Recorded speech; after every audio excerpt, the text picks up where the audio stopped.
Thank you.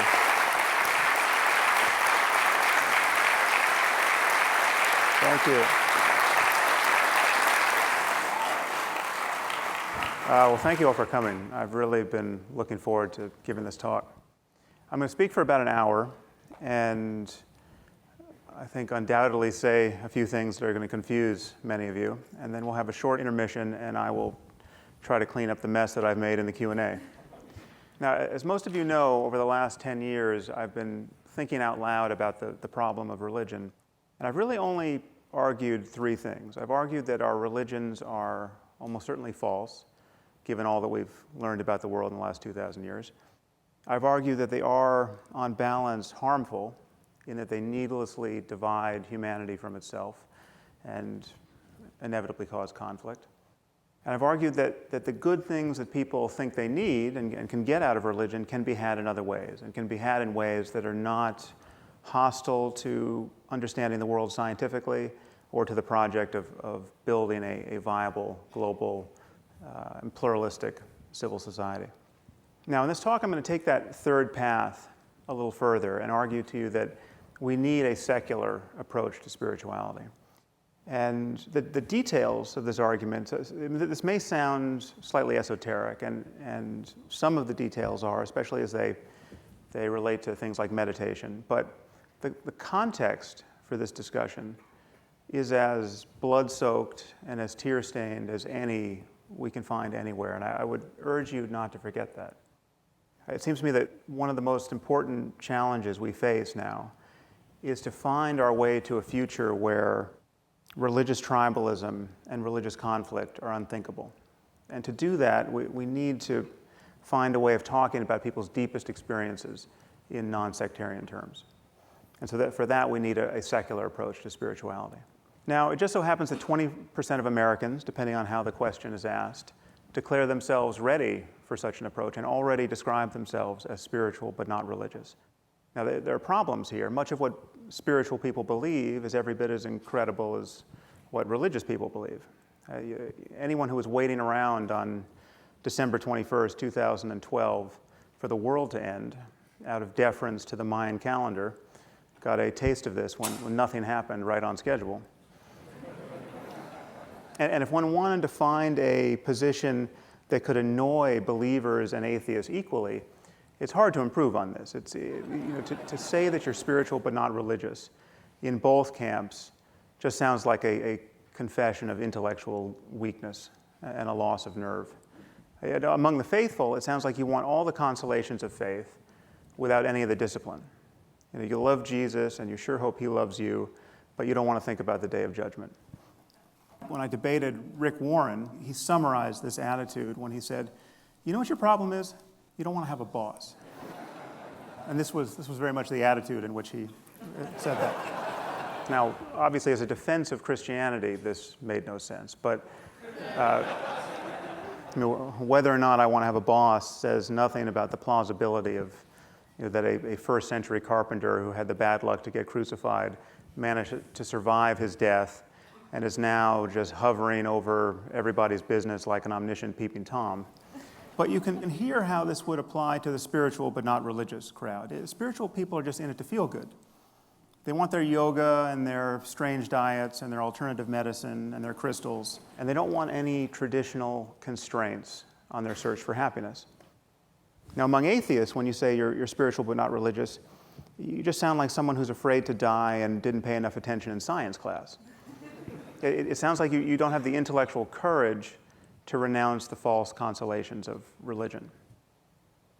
But I want to argue to you that separating spirituality from religion is an important thing to do. And if we want to understand the human mind scientifically and live the best lives we can personally, it's a necessary thing to do. And making the distinction between spirituality and religion is to assert two important truths simultaneously. It's to acknowledge that our world has been shattered quite unnecessarily by competing religious dogmas. And these dogmas are not only independently ridiculous, they are collectively incompatible, which actually gives us two reasons to reject them as false. It's just, however implausible these dogmas are on their own, There's just no way for Islam and Christianity to both be right. And once you add Hindus and Mormons and Scientologists to the mix, we know that every denomination is wrong in its assertions about the nature of reality, and yet people are holding to these false certainties generation after generation.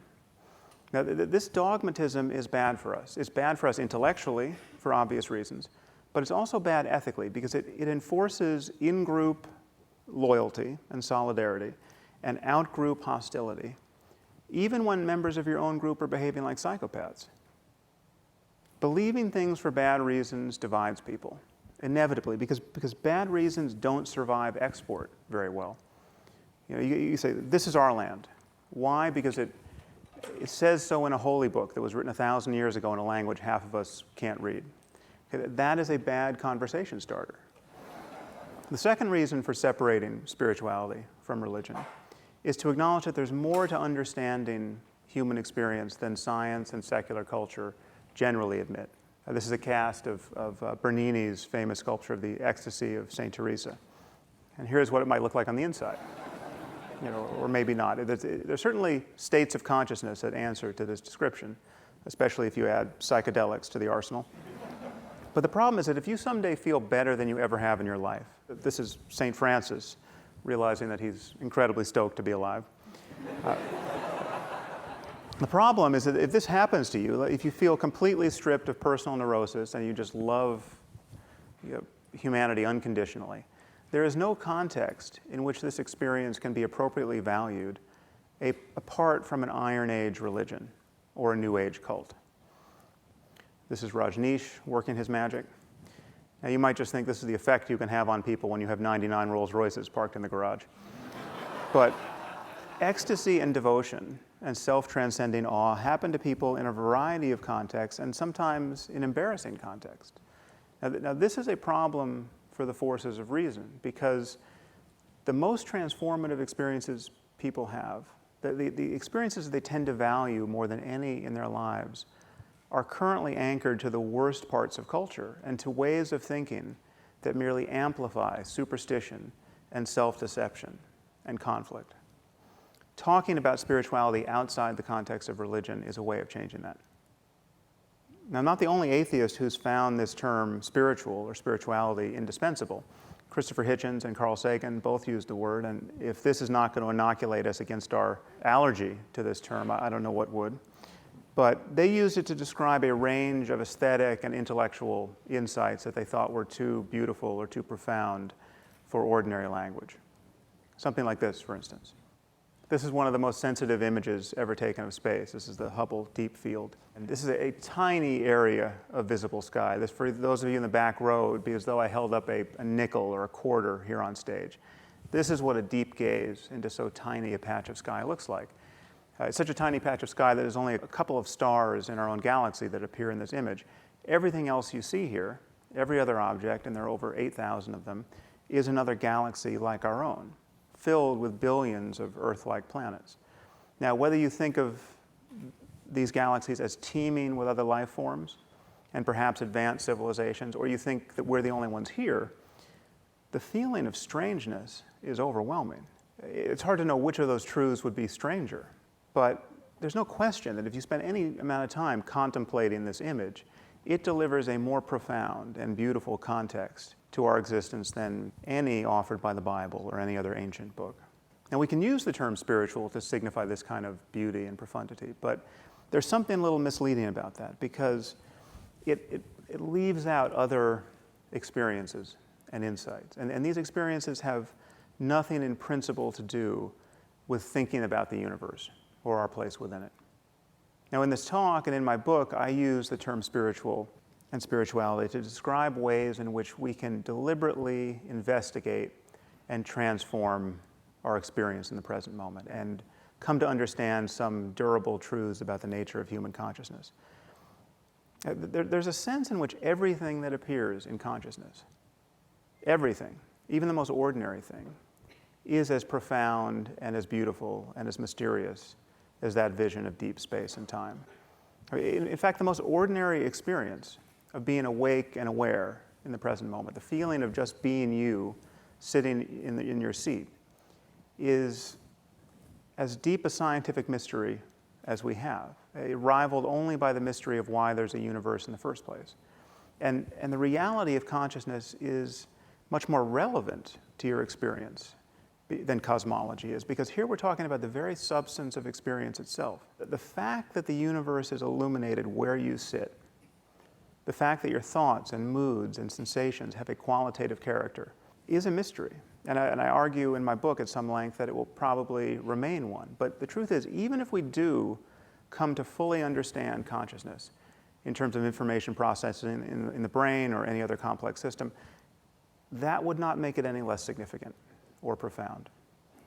Now, there's a lot of confusion on this point, because most people seem to think that science has delivered us a vision of an impersonal world. Well, this is true in one sense. Science has revealed a world that does not care about us, or if it does, it has a strange way of showing it. The universe cares about us exactly this much. It loves us as much as it loved the dinosaurs. The universe is older than we are and bigger than we are, and it will outlast us. And it seems quite happy to casually destroy us in the meantime. However, spirituality has nothing in principle to do with thinking that the universe cares about you. Now, people who attempt to build a bridge between science and spirituality tend to make one of two mistakes. They either start with an impoverished view of spiritual experience, thinking that it's just a grandiose way of talking about ordinary states of mind, parental love or artistic inspiration or awe at the beauty of the night sky. Now, unlike Hitch and Sagan, this leads many people to just reject the term outright. And many people have written me wondering why I just don't use words like awe and love and happiness and well-being.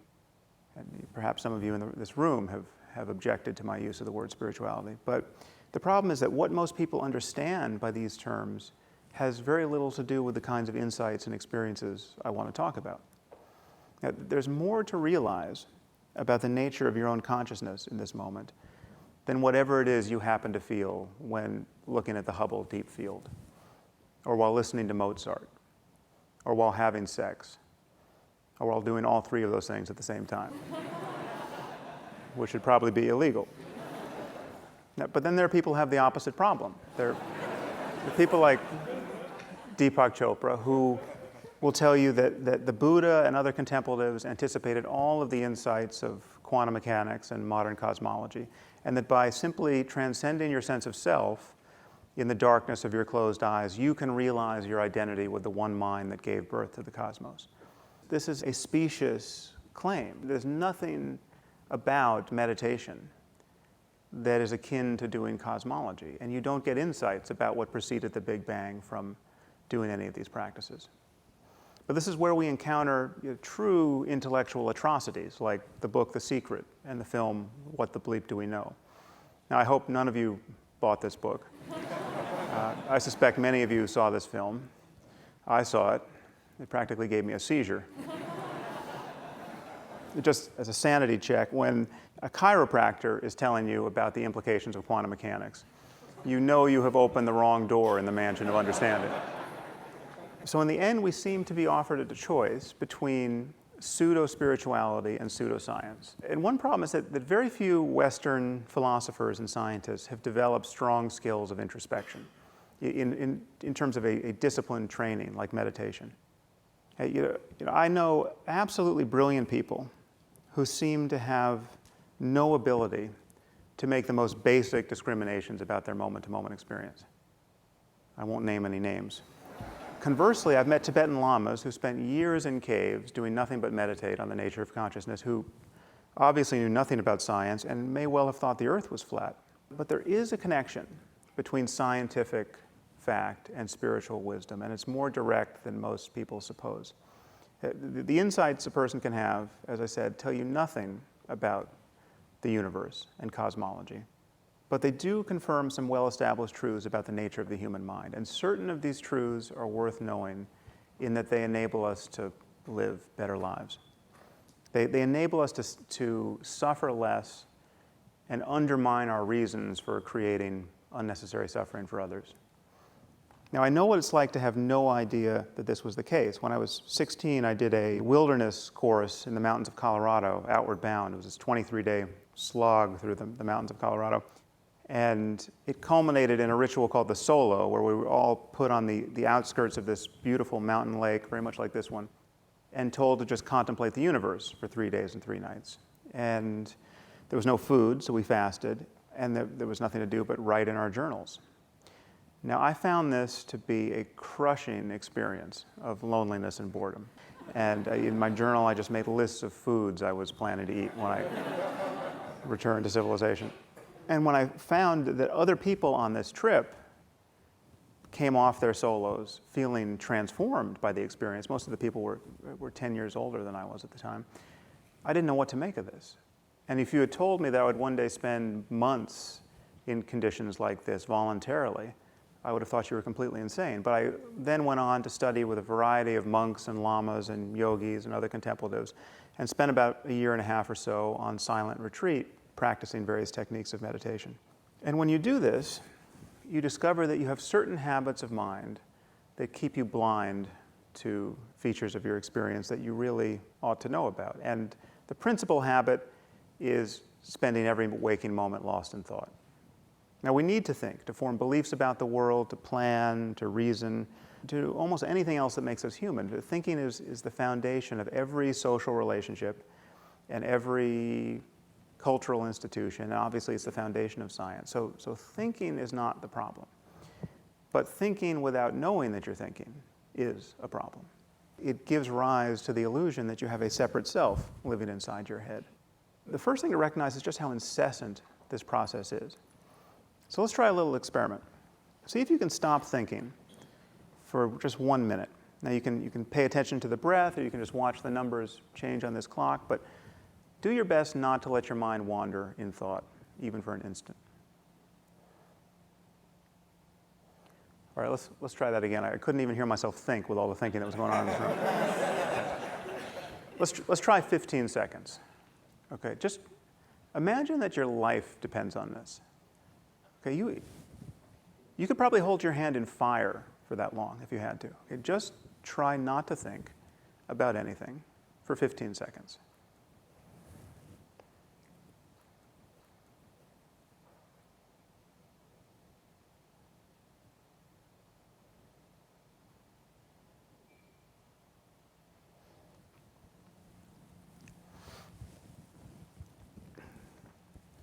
Okay, well, some of you might be so distracted by thought as to imagine that you actually succeeded. This is a very common phenomenon. In the beginning, when you're learning to meditate, people think they can stay on the object of meditation, whether it's the breath or a mantra or a candle flame, for minutes at a time. And then after days or weeks of intensive practice, they say that their mind is carried away every few seconds. Now, this is actually progress. It takes a certain amount of concentration to realize how distracted you are.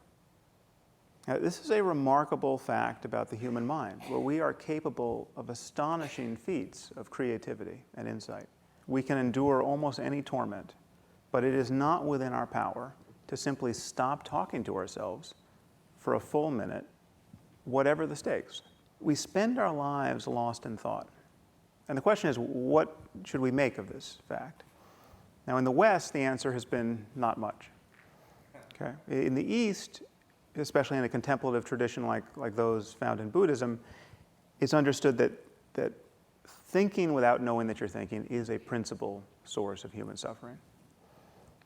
Now, this fact should be of interest to everyone, because life is difficult, in case you hadn't noticed. I mean, we're not living in Syria now, and we can be thankful for that, but our minds are such as to make even lives of privilege very difficult.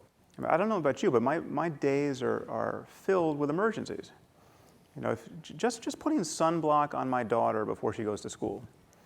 You know, if I could call in the Navy SEALs to help me with that, I would.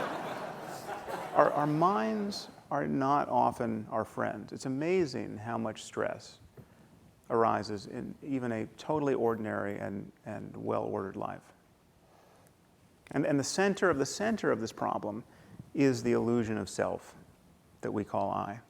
Now, what does it mean to say the self is an illusion? We use this term self in a variety of ways, and sometimes we use it to refer to the whole person. The self is your body and every feature of your mind, your autobiographical memory, your emotions, your powers of cognition. Okay, that's not the self that is an illusion. I'm not saying that people don't exist. And am I really standing here on stage at this moment talking to you? Yes, I really am. Okay. Am I also riding a bicycle through the streets of London at this moment? Not that I can tell. So it makes sense to talk about me as a discrete person in the world. There's no problem with that. But we use this term self in another way. We use it to refer to the sense that almost all of us have, that we are subjects of our experience. We don't feel identical to our bodies. We feel like we have bodies. We feel like we're passengers in these bodies in a way. We feel like we're riding around in our heads as subjects, as thinkers of thoughts and experiencers of experience. We feel like we're appropriating our experience in each moment. We don't feel identical to our experience. You know, as you sit there, you undoubtedly feel that you're behind your eyes now in a way that you're not behind your knees. You know, your knees are down there. They're your property in a way. And if they hurt, you're worried. And if they don't, you're not. But we feel that we're subjects. We feel that we're in the head, behind the eyes, and that we are, in some strange sense, kind of pulling the levers and gears of this vehicle that is our bodies. Now, of course, we know our subjectivity can't be structured this way because there can't be a little subject inside our heads, or a Cartesian theater, as Dan Dennett calls it, because that would invite an infinite regress. You'd have to explain the subjectivity of the subject. The subject, we need a subject, we need a subject. The buck of consciousness has to stop somewhere. We also know that neuroanatomically it makes no sense. There's no place in the brain for your ego to be hiding. There's no place anatomically where it all comes together. But the fact is that most of us feel that we are in our heads as subjects. And when you ask people of any age and across cultures to judge when an object is closest to a person, they will judge it to be closest when it's near that person's head as opposed to their chest or their feet or any other point on the body. And they'll judge it to be closest of all when it's near the eyes as opposed to the mouth or the back of the head. This is data from Paul Bloom at Yale and along with his colleagues. But this feeling of being a self does not survive scrutiny, which is to say that if you look closely enough at it, the feeling will disappear. And this experience of self-transcendence is the center of what I'm calling spirituality. And it really is a profound tool for the alleviation of psychological suffering. Now, in arguing for the importance of a secular spirituality, I'm arguing that disciplined introspection is an indispensable means of discovery. Now, this may sound a little strange because from a scientific point of view, we know that reality exceeds our potential awareness of it. The science is in the business of understanding things objectively in third-person terms. And so how is introspection an important part of this process? I want to take a few minutes to describe and explain to you why consciousness is unique and why consciousness can't be understood purely as a matter of third-person phenomenon in terms of brains and their states, for instance. Now, again, there are reasons why we don't rely on introspection for everything, because every fact you can be aware of is preceded by facts that you can't be aware of. So you have 40 trillion cells in your body at this moment, and 10 times that number that are bacterial.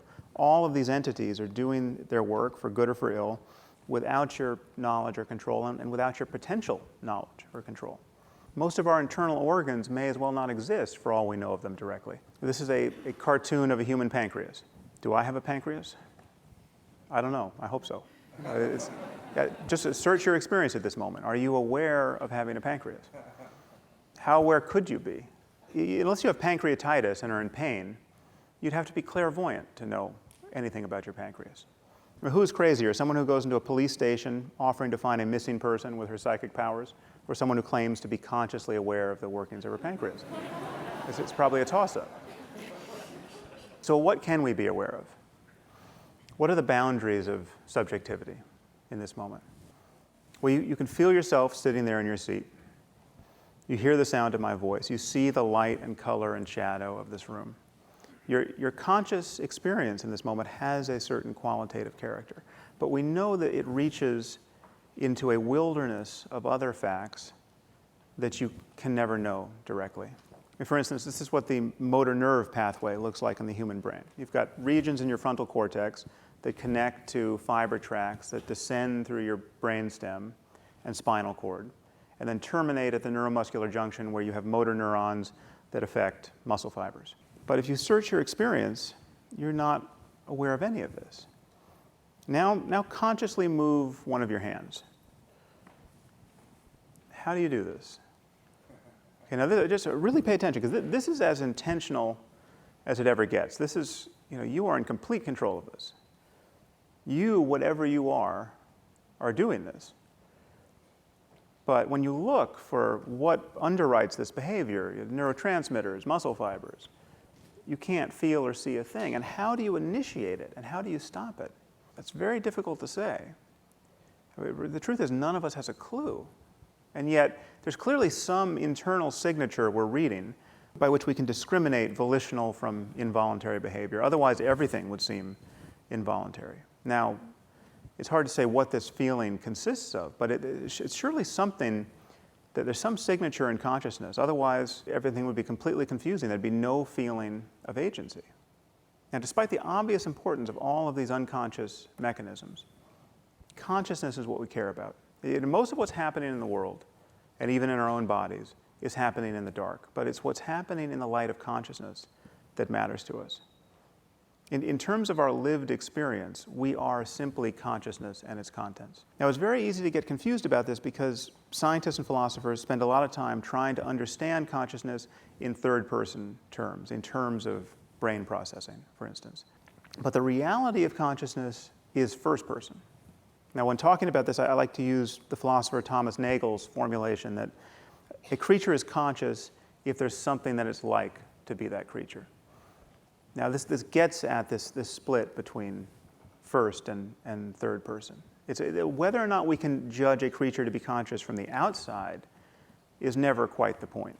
The reality of whether or not it is conscious exists on its own side. Is a cricket conscious? If you could trade places with a cricket, would the lights go out? Would it be the same thing as trading places with a ham sandwich? Okay. I don't know. But the truth about whether or not a cricket is conscious exists on the side of the cricket. Okay, only a cricket knows for sure whether there's something that it's like to be a cricket. And even if we fully understood how consciousness emerges in the world, and we could answer this question, that still would not change the irreducibly subjective first-person character of consciousness. Again, many people are confused about this. In cognitive science and the sciences of mind generally, you have something called the Turing test, based on the work of the mathematician Alan Turing. And it's thought that if one day we build computers, which we can't distinguish from human minds, well, then our computers must be conscious. Now, this has always been based on a misreading of Turing, because Turing talked about this as a test of intelligence, not consciousness. But this is important to see how this idea of judging consciousness from the outside misses the point. Because I have no doubt that we will one day build computers that will be indistinguishable from human minds. In fact, they'll be obviously superior to human minds. And yet, unless we understand how consciousness emerges in the world, we won't know whether or not they're conscious. And yet they may claim they're conscious, and they will certainly push all of our buttons intuitively. We will feel that they're conscious. We may just forget whether it's an interesting question to wonder whether or not they're conscious. But we will, in fact, not know if they're conscious. And conversely, there are obviously systems that are conscious that don't pass the Turing test, where we can't judge that this creature or this system is having an experience from the outside. I know someone who underwent a surgery under general anesthetic, and he woke up in the middle of the surgery. But because of the paralytic component of the anesthesia, he couldn't signal to the doctors or nurses that he was awake and feeling rather more of the procedure than he cared to. And this was inconvenient, to say the least, because they were in the process of replacing his liver. Okay, so if you think that the important part of consciousness is its link to speech and behavior, just spare a moment to contemplate the problem of anesthesia awareness. Okay, it's the cure for 100 years of bad philosophy. The truth is there is nothing about a physical brain as a physical system that suggests the reality of consciousness. There's nothing from the outside that indicates that there's something that it's like to be that collection of cells. If we were not already brimming with consciousness ourselves, we would find no evidence for it in the universe, and we would have no inkling about the kinds of states it can give rise to. And to say that consciousness may only seem to exist, as certain philosophers and scientists have done in the past, is to admit its existence in full. If things seem any way at all, that is consciousness. You could be a brain in a vat at this moment. All your memories are false. All your perceptions are of a world that does not exist. You're confused about absolutely everything. But the fact that you're having an experience at this moment is indisputable to you, which is all that any sentient creature requires to fully establish the reality of consciousness. But consciousness is the one thing in this universe that cannot be an illusion. Let me say that again. Consciousness is the one thing in this universe, including the universe, that cannot be an illusion. So there need be nothing deflationary about the intrusion of science and secular philosophy into our lives. Consciousness is the very substance of our existence, whatever its relationship to the physical world. And fully understanding how it emerges based on unconscious complexity will not change that. But to understand human experience in terms of brain states, for instance, we must correlate changes in the brain with changes in consciousness. But the cash value of these correlations are the changes in consciousness. So this is a study comparing the experience of having happy memories with some control condition. Now, but the happiness of these memories is defined in terms of the experience of having them. If these memories were making people angry, this experiment wouldn't make any sense. So we're always in the game of correlating first-person reports, what it's like to be you, with third-person changes in the brain. So we're never going to be able to say, or so I argue, as Francis Crick once did, you're nothing but a pack of neurons. Okay, this is philosophically confused. It's as though you thought if you only flipped a coin long enough, you would realize it has only one side. Okay, it's true that you could be committed to talking about only one side. You can say that tails being up is just a matter of heads being down. But you can't actually reduce one side of reality to the other in that way. Now, many philosophers have made this point before me, Thomas Nagel, who I just mentioned, and David Chalmers and John Searle. And while I don't agree with everything they've said about consciousness, I agree with them about this. But here we run into another problem. Many people seem to think that you can't make objective claims about subjective experience. But this is untrue. I'm going to make an objective claim about the subjective experience of every person in this room at this moment. Very few of you, probably none of you, were thinking about this person a few minutes ago. Okay, and now you all are in some fashion. A moment ago, none of you were factoring this number in your head. And still, none of you are. Don't try. It's prime. You'll just damage your brain. Now, how do I know these things about you? These are educated guesses, but these are objective claims about first-person experience. They're objective in the sense that they're based on reason and logic and evidence, and they're not merely personal. They're not woefully biased. These first-person claims are every bit as objective as a third-person claim like everyone in this room has a pancreas. So there are truths to be known about human experience, and I'm arguing to you that certain of these truths are worth knowing and that they can help us lead better lives. For instance, not to know that there's an alternative to being lost in thought is to be a kind of prisoner of sorts. Now, some of you may be lucky. You just may think happy and interesting thoughts all day long. Okay, but I'm imagining that most of you are more like me, where it's like you've been kidnapped by the most boring person on earth and just forced to have the same conversation over and over again. Being identified with thought is analogous to being asleep and dreaming. It's a mode of not knowing what's going on in the present moment. You could even call it a form of psychosis. mean, consider what happens in dreams. You're lying there, you fall asleep, although you probably don't look this good doing it. Does this look like a stock photo to anyone?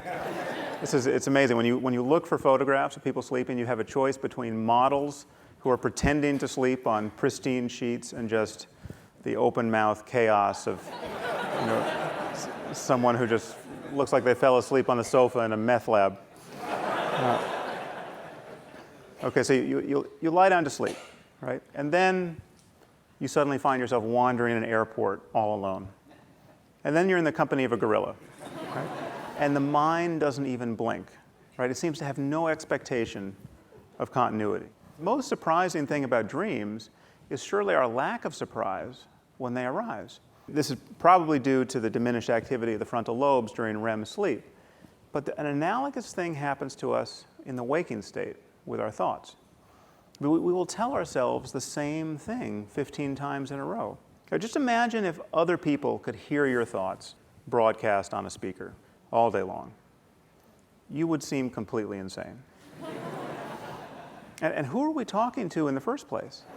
Most of us feel that we're the thinker of our thoughts. We feel that there's a thinker independent of the thoughts themselves. And I hope to convince you in this hour that that's an illusion.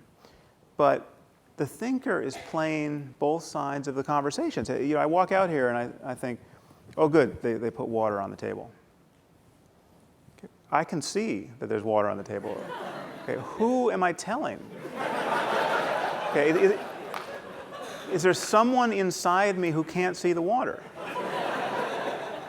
The I and the me are keeping each other company. It really doesn't matter if your mind is wandering over current problems in mathematical logic or cancer research. If you are thinking without knowing that you're thinking, you are confused about who and what you are. And when we're lost in thought, there are things we don't notice about our minds. So, that anger you felt yesterday or a year ago isn't here anymore.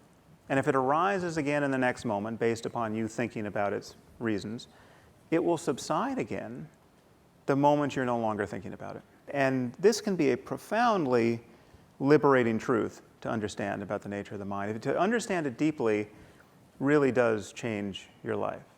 If you think you can be angry for a whole day or even an hour without continually manufacturing this emotion by thinking without knowing that you're thinking, you are mistaken. Now again, this is an objective claim about the mechanics of your own unhappiness, and I invite you to test it. The difference between moments and hours and days and weeks when you're talking about an emotion like anger are impossible to exaggerate in terms of the effects in your life and the lives of others. Now, this is not to say that external circumstances don't matter, but it's our minds, rather than the circumstances themselves, that will define the character of our experience. There are people who are truly content in circumstances of great deprivation and danger. And then there are people who are miserable despite having all the luck in the world. Now, by tendency, I tend to fall in the latter camp. I mean, you could give me a palace with a storeroom filled with diamonds, and I'm still going to complain that the internet connection is too slow. But our minds are the substance of our experience in each moment. They define how we react to external circumstances. And given this fact, it makes sense to train them. Because our minds are the basis of every relationship we have. They're the basis of every contribution we can make to the lives of others. And there are practices that allow us to break this spell of thought and to simply become aware of experience in the present moment. Now, for beginners, I usually recommend a practice called vipassana, which comes from the Pali word insight. And this comes from the oldest tradition of Buddhism, the Theravada. And the type of attention you train in this practice is called mindfulness. And mindfulness is now very well subscribed. It's being talked about in a wide range of contexts. It's very much in vogue, and this has a certain liability to it because it's often presented as just a glorified version of an executive stress ball.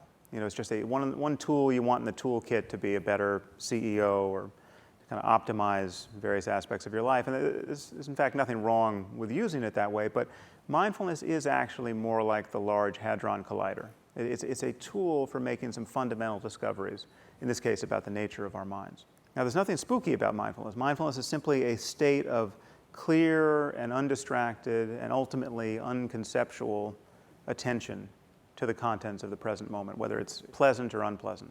And it's been shown to have a wide range of effects on perception and emotion and attention and cognition, and then these are correlated with both functional and structural changes in our brains. Now, this field of research is quickly growing, and some of these studies are very well run and some aren't, but there seems to be a lot of data at this point that this practice is generally good for us.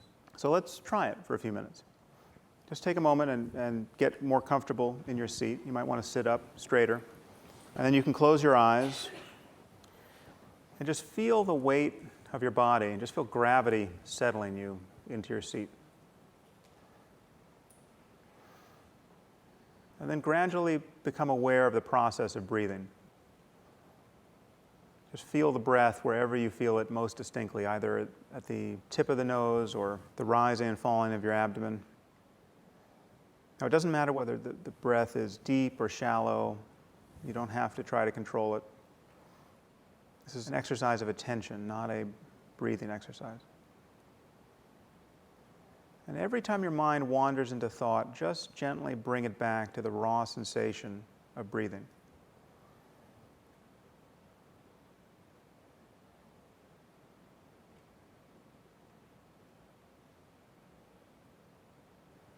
And as you do this, you'll notice that you have other sensations. You have other feelings in your body of pressure or warmth or stiffness. You hear sounds. Just notice all these things too. Just let your mind be the space in which the sensations in the body, the sounds in the room, just appear spontaneously.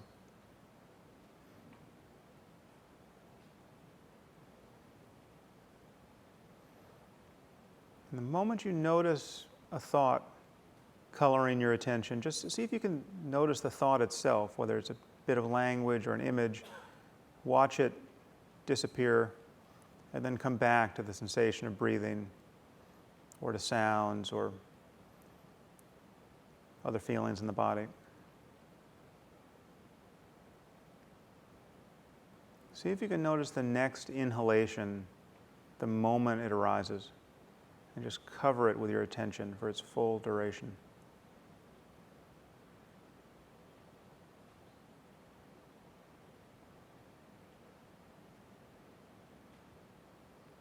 See if you can notice the next sound the moment it impinges on your eardrum.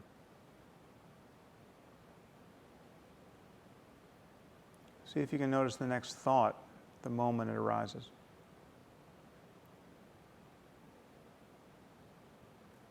Okay, so now you can open your eyes. There's a few things I'd like to point out about this exercise. There's nothing passive about mindfulness. You could even say that it expresses a certain kind of passion, a passion for accurately discerning what is subjectively real in each moment. Being mindful is not a matter of thinking more clearly about the nature of experience. It's a matter of experiencing more clearly, including the arising of thoughts themselves. Now, one of the great strengths of this practice from a secular point of view, and this is why it's been widely adopted in science and in clinical practice, is that there's nothing you need to add to your experience in order to do it. And in principle, it's open to the full range of your experience. There's nothing that is falling outside of the meditation. You could be mindful walking down Madison Avenue at rush hour. And you don't have to believe anything on insufficient evidence in order to do this. You merely need to accept the proposition that if you want to discover what your consciousness is actually like, it makes sense to pay attention to it. Okay, and it's just a tool for paying attention in a very systematic way. Now, one of the effects of mindfulness is to diminish activity in regions of the medial part of the brain, now called the default mode network. And the default mode network is called that because it's what the brain seems to do by default in neuroimaging experiments. When a subject is just left with their mind wandering, you see activity heightened in these midline regions. Now, these regions become especially active when you're thinking about yourself. So they're active when your mind is just wandering. They're especially active when you're thinking about yourself as opposed to other people. So this is often described as a self-representation area of the brain. And mindfulness diminishes activity here, and mindfulness also diminishes activity in a kind of a linear fashion with respect to how practiced a person is at it. So experts show a greater effect than novices. And psilocybin also diminishes activity here. That's the active component in magic mushrooms. And the truth is, paying attention to anything diminishes activity here. And this lends some neuroanatomical credence to the idea that you can just lose yourself in your work. This is an experience that many of us have of focusing on something to the exclusion of everything else, and we lose our sense of self at that moment. Now, I think it's too early to make strong claims based on these data, but it suggests that there's a common pathway between our sense of self and the mere wandering of mind, and as well as a physical mechanism by which meditation could reduce both. And as I've said, I think this cutting through the illusion of the self is the most important consequence of getting good at a practice like mindfulness, more than stress reduction or any other conventional benefit. And it's this experience of self-transcendence that makes sense of the traditional claims of yogis and mystics and other spiritual people who have been making seemingly outrageous claims about their experience for millennia. And it's this experience that captures much of the allure of religion, because if you want to take seriously the project of being like Jesus, whoever he was in fact, or the Buddha, or your favorite contemplative, or you want to give another context in which to value the ecstasy that a jihadist feels when putting his life on the line for Allah, you need to be talking about more than stress reduction. There's more to it than that. There's a landscape of deeper experience that we want to talk about. And people get glimpses of self-transcendence in a wide variety of contexts, and often in quite pathological ones, which is to say that they have experiences that are framed by divisive and ridiculous ideas, and then they become mightily attached to these ideas. And these ideas can lead to tremendous harms, and merely personal harms, like the consequences of living in a cult or doing yoga postures that make no anatomical sense. But it can lead potentially to the downfall of whole societies. I mean, when you think about mass religious movements, or just any mass movement, I mean, just look at those pictures of the Nuremberg rallies. There's just the sheer power of a crowd. We're often talking about a more expansive sense of self, or in fact, a loss of sense of self. The ground truth here is that the self is a painful illusion. And this pain motivates people in a variety of ways. And when they find this pain assuaged in the context of dangerous and divisive ideas, these ideas become the center of their lives. And these ideas become something that they're willing very often to die for, or to have their children die for. But the truth is, we can talk about these transformative experiences, in particular the experience of self-transcendence, in a context that is non-sectarian, and very much in the context of science. Now, there are logical and scientific reasons to accept what I'm saying about the illusoriness of the self, but cutting through this illusion is not a matter of understanding these reasons. Now, here it's worth pausing to consider the difference between a conceptual and an experiential understanding. There was a parable that the Buddha used on this topic. He told a story of a man who was struck in the chest with a poison arrow, and a surgeon rushes to his side to begin the work of saving his life. But the man resists. He first wants to know the name of the Fletcher who fashioned the arrow's shaft, and the genus of wood from which it was cut, and the disposition of the man who shot it, and the breed of horse upon which he rode, and 1,000 other things that have no relevance to his present suffering or his ultimate survival. There's a misunderstanding of his predicament. I mean, the man had to get his priorities straight, and we too have a problem for which more thinking is not the answer. Now, the feeling that we call I, the ego, is what it feels like to be thinking without knowing that you're thinking. And the ego is a burden. It's a burden to everyone who has one. mean, even when things are good, just think about the experience of pride, for instance. How good is that? You know, you've all felt this. You've done something good, and then you've been praised for it in high places. And you know the feeling. There's just some part of your mind that's just, you know, lapping it up with its little cat's tongue. Okay, how good does that feel? I mean, this is the same part of you that's always terrified, that's always comparing yourself to other people. It's always poised to be miserable. Okay, the rewards are not good enough. And we're just talking about patterns of thought, or just one thought following the next. Here's a pattern of thought for you that may sound familiar. What is Sam talking about? I know I'm thinking. I'm thinking right now. I'm doing this. I can think about anything I want to think about. How am I not the thinker of these thoughts? I'll picture the Eiffel Tower. Yep, there it is. Done. Okay. These tickets cost a fortune. What the hell is going on here? This is how the knot of self is tied. Okay, it's not enough to know in the abstract that you're thinking every moment of the day. It's not enough to think about thinking. Okay, you have to break this spell. You have to be able to observe what consciousness is like between thoughts, which is prior to the arising of the next one. It's the identification with thought, the feeling that this next piece of language that comes through your mind is you. The experience of having your consciousness trimmed down by this automaticity, that is what gives rise to the feeling of self. And we have to be able to pay attention closely enough to intuit what the character of consciousness is like prior to this identification. And consciousness does not feel like a self. What we're calling ourselves, this feeling of being in the head, a locus of consciousness, a subject, is itself an appearance in consciousness. That's how, in fact, we feel it. Consciousness is prior to it, and therefore free of it in principle. And selflessness is not a deep feature of consciousness. It's right on the surface. And yet people can spend years, even seasoned meditators can spend years not discovering this.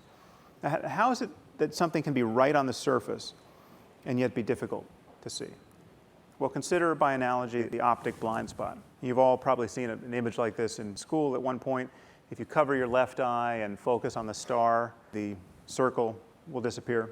Now, obviously, most people in human history did not know anything about the optic blind spot, and most of us who know about it go for decades without noticing it.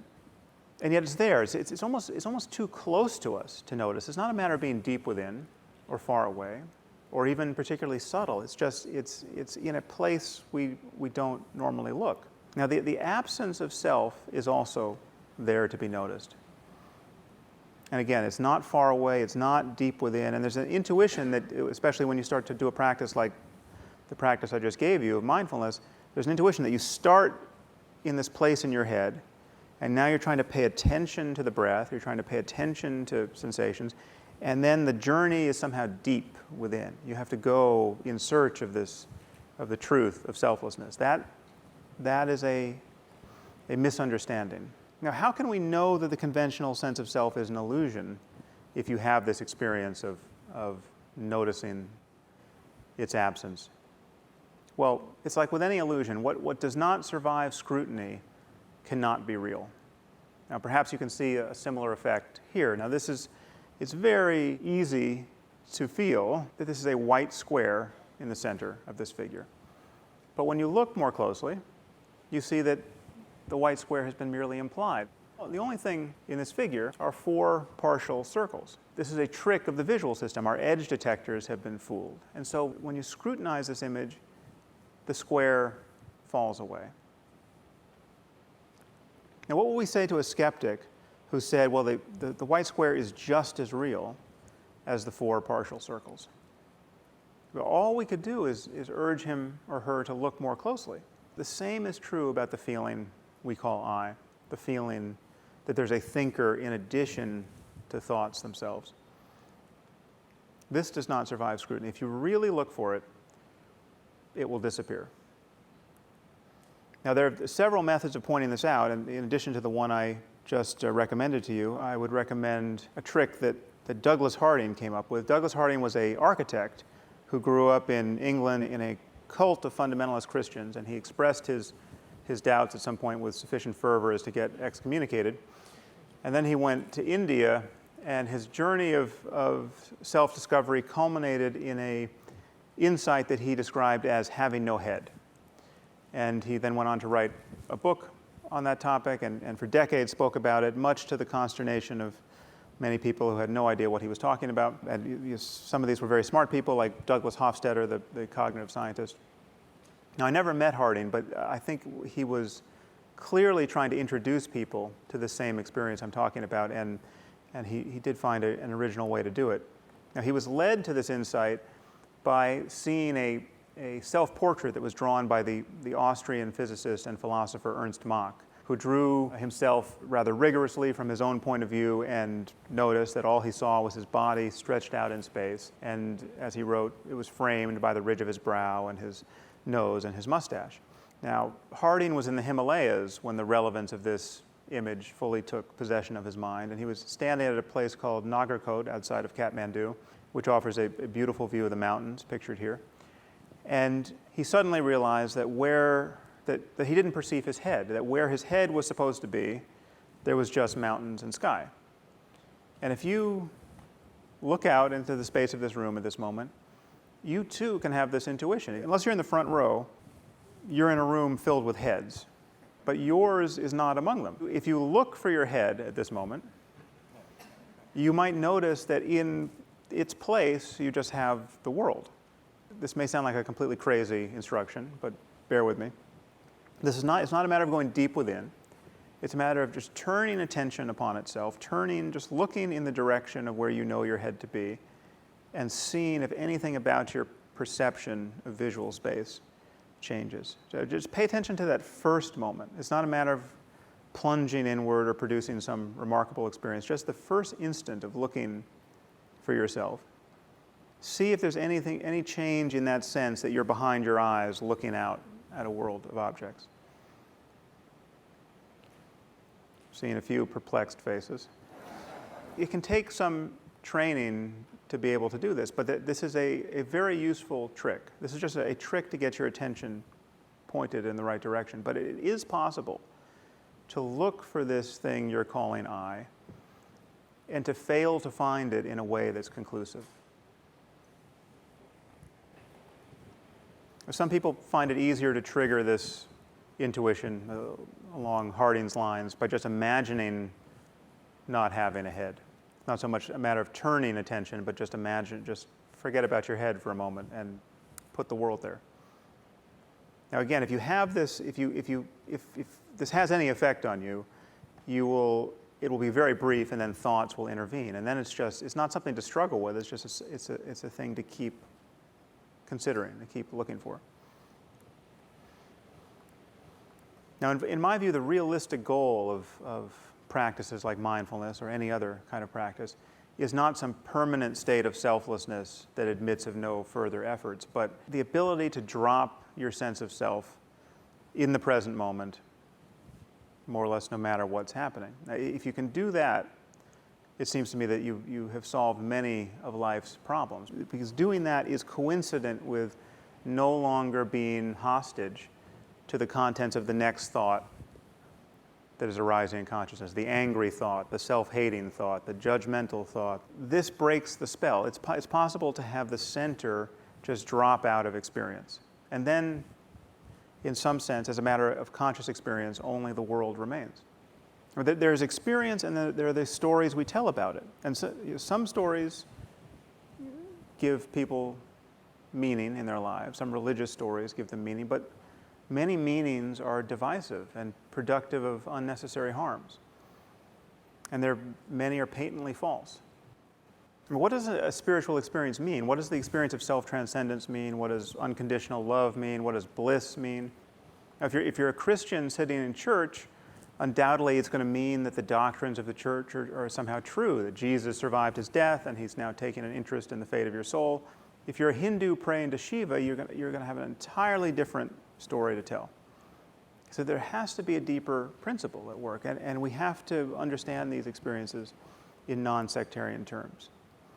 Altered states of consciousness are empirical facts. But to understand this and to live lives that are compatible with rationality, to live spiritual lives compatible with rationality, without deluding ourselves, we have to strip away the Iron Age philosophy. Now, of all the harms caused by religion, I think this is probably the most subtle at this point. Even when religion seems to be benign, even when it seems to be beneficial, when it's just inspiring people to go to beautiful buildings and contemplate the mystery of existence and their ethical commitments to one another, it still imparts this message that there's no intellectually defensible way to do this. It still tacitly claims that you need some measure of myth and unreason in order to get these value-laden projects off the ground. But it's not true. It's not true. We can have rich, ethical, spiritual lives without believing anything on insufficient evidence. Consciousness is the basis of both the examined and the unexamined life. It's everything that we can see directly, and it's that which does the seeing. Yes, the cosmos is vast, and it is by all signs indifferent to our aims. But each moment of consciousness is profound. Each of us is identical. As a matter of experience, each of us is identical to the very thing that brings value to the universe. Consciousness is the only space in which anything can matter. To experience this deeply, to be this, if only for moments at a time, cashes out all of the claims that people are making in otherwise irrational contexts, all of the experiential claims. It's really a reverence for the ordinary that can lead to extraordinary experiences. And we don't have to believe anything on insufficient evidence to do it. We just have to pay attention. Thank you very much.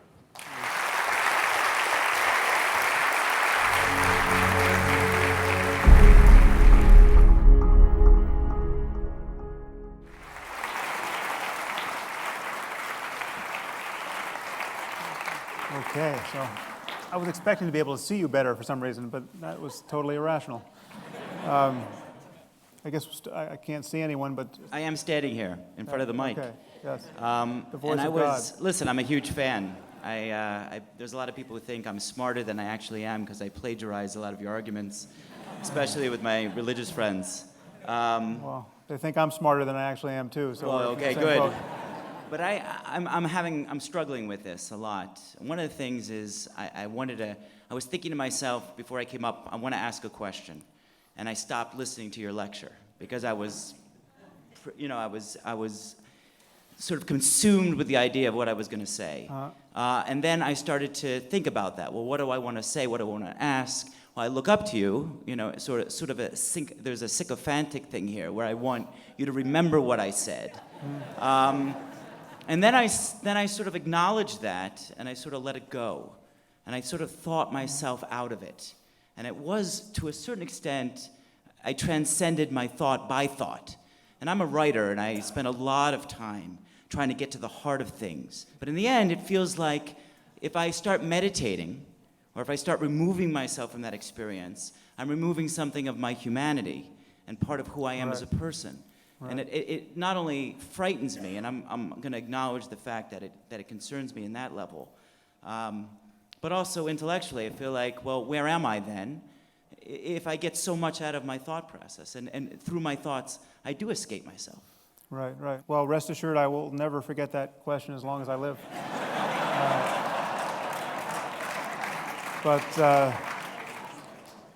No, it's a good question, and I think it's a common fear that smart people have. Certainly, it's a fear that people who are identified with having an intellectual life have this concern that if thinking isn't the ultimate good of human consciousness, well then somehow if you're going to change the game and describe thinking as in any way problematic, even inherently problematic, well then it seems to devalue most of what seems to be the good things in their lives. Now, a lot of people, again, I think this is more of a bias that intellectual people have, and scientists and big readers and writers. As the thoughts are captivating, and you want good ones as opposed to boring ones. And many people have careers where the beauty of their thoughts or the utility of their thoughts is why they have their careers in the first place. But as you said, you were trying to pay attention to what I was saying, and then your mind wandered into the question. Yeah, but I realized that. In the end, I came back to myself, and I realized where I was and who I was and what was important to me at that moment through my thoughts. Right. So to me, it feels, to devalue it, to remove myself in that experience. I'm sorry, everybody paid a lot of money. I'll get off in a second. No. I mean, it's all going to come back down to the same point, I think. There's not that many different ways to be dissatisfied with this topic. But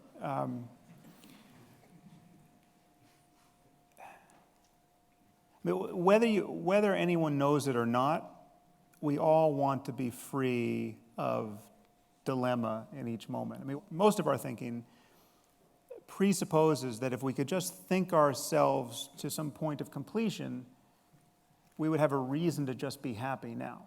When you're thinking about some problem in your life or something you want to achieve, or something you're hoping to be able to say well, or whatever the plan is, you are trying to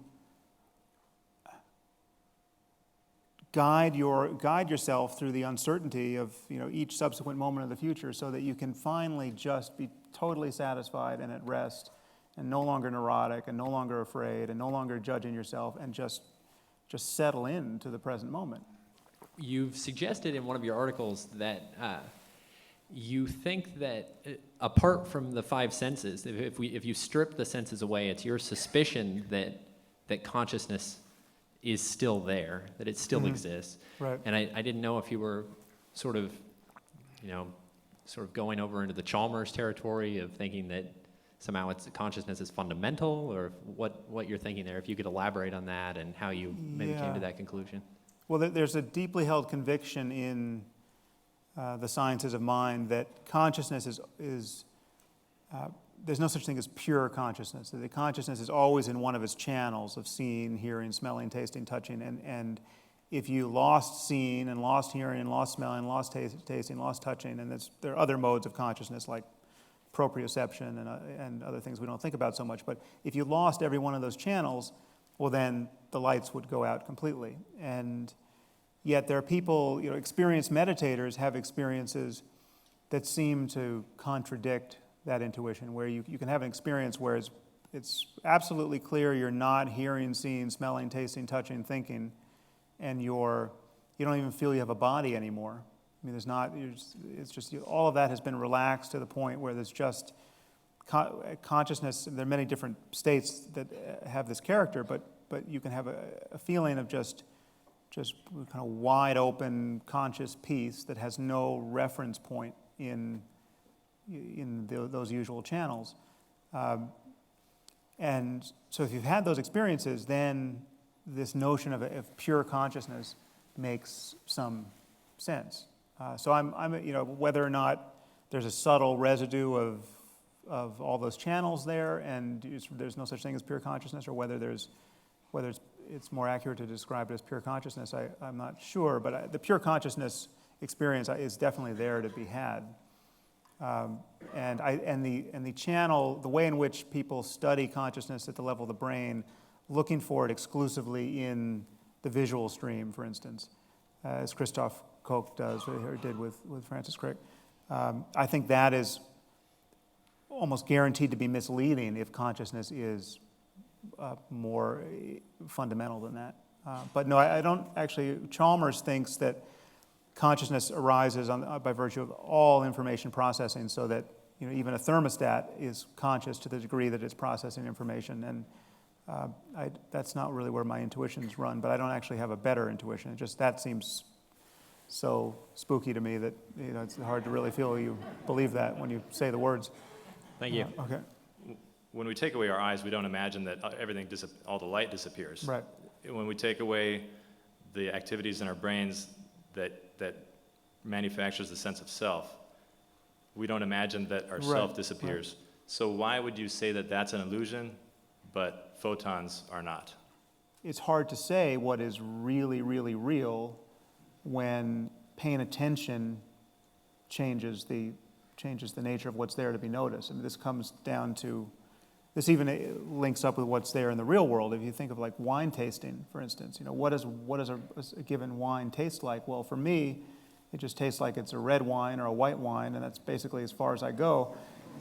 If you know what you're doing, if you've got a palate and you've actually by virtue of exercising that palate, you've changed the neuronal real estate allocated to you tasting wine.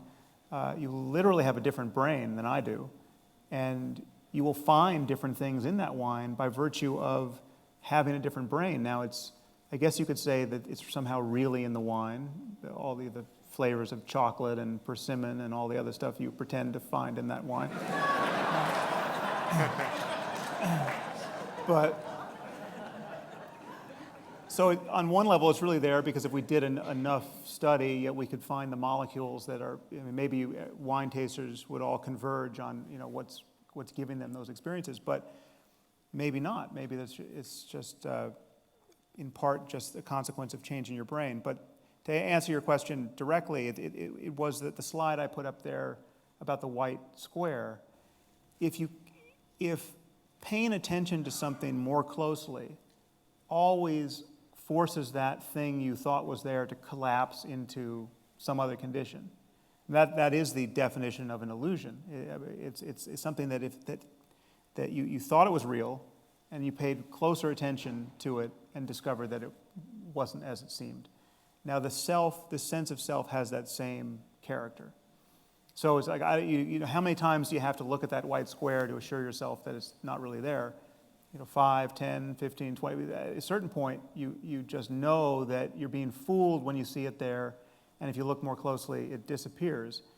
Now, some illusions are more robust than that, which is to say that they're illusions because you look at them and you see how they're made, but you can never see them otherwise. You always see the white square. There's no way to not see it there, and yet you know it's an illusion. And the white square is sort of like that for some people. So it's very hard to look at that image and not see a white square there, but you can do it. It's actually easier to see the absence of self than it is to see that image without a white square. There's an analogy in the Buddhist and also the Indian tradition in general of a coiled rope that a person mistakes for a snake.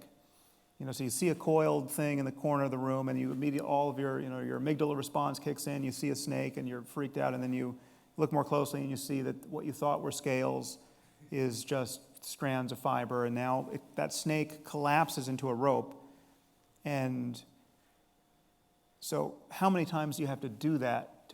If it always collapses, if the snake always becomes a rope, and the rope never becomes a snake when you're paying attention, it biases you on one side of that inquiry, where you feel like, okay, well, this is, when I'm paying attention, when I'm actually paying attention, the world is this way.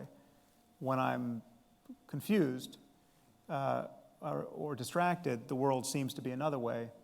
And so then attention sort of has its own primacy there.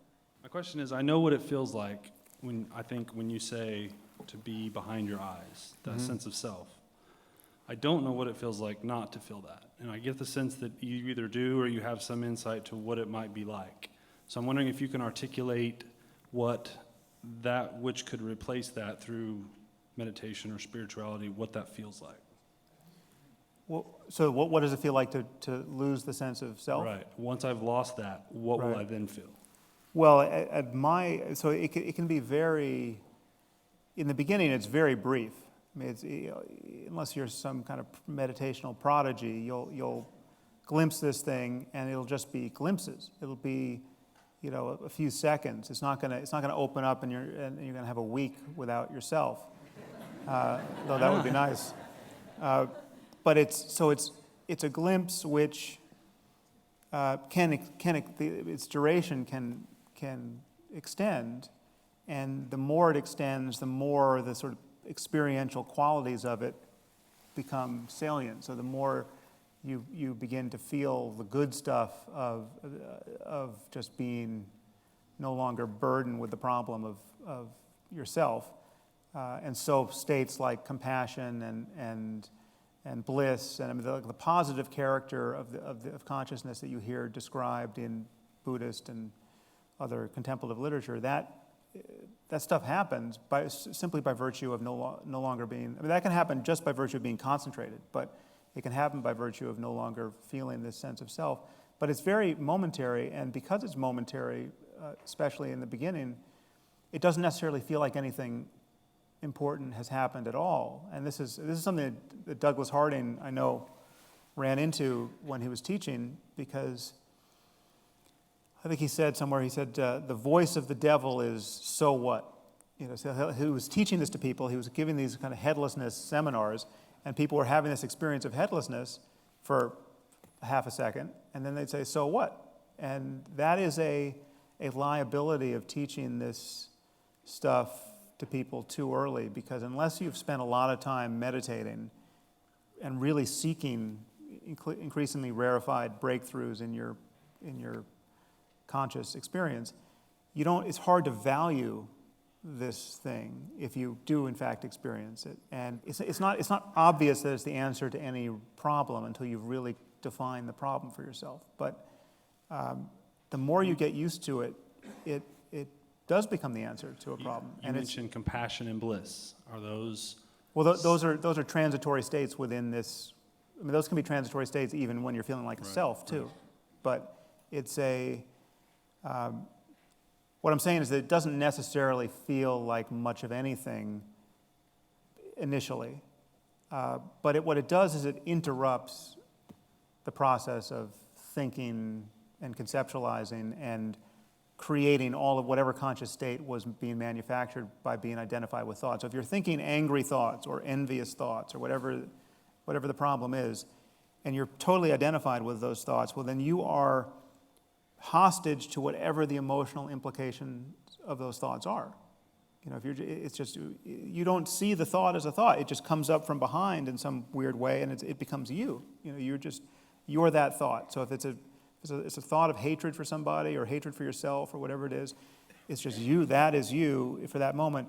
Being able to see, to witness that present thought disappear and to feel that consciousness is actually just unencumbered by it, in that, if only for a moment, that it punctuates the problem in a way that makes it much less solid. So if your anger is punctuated, 1,000 times a day with moments of just seeing a thought as a thought, and better yet, feeling that there's no thinker of that thought, that erodes the momentum, that diminishes the momentum of any of these states to a remarkable degree. So it's therapeutic in that way. Thanks.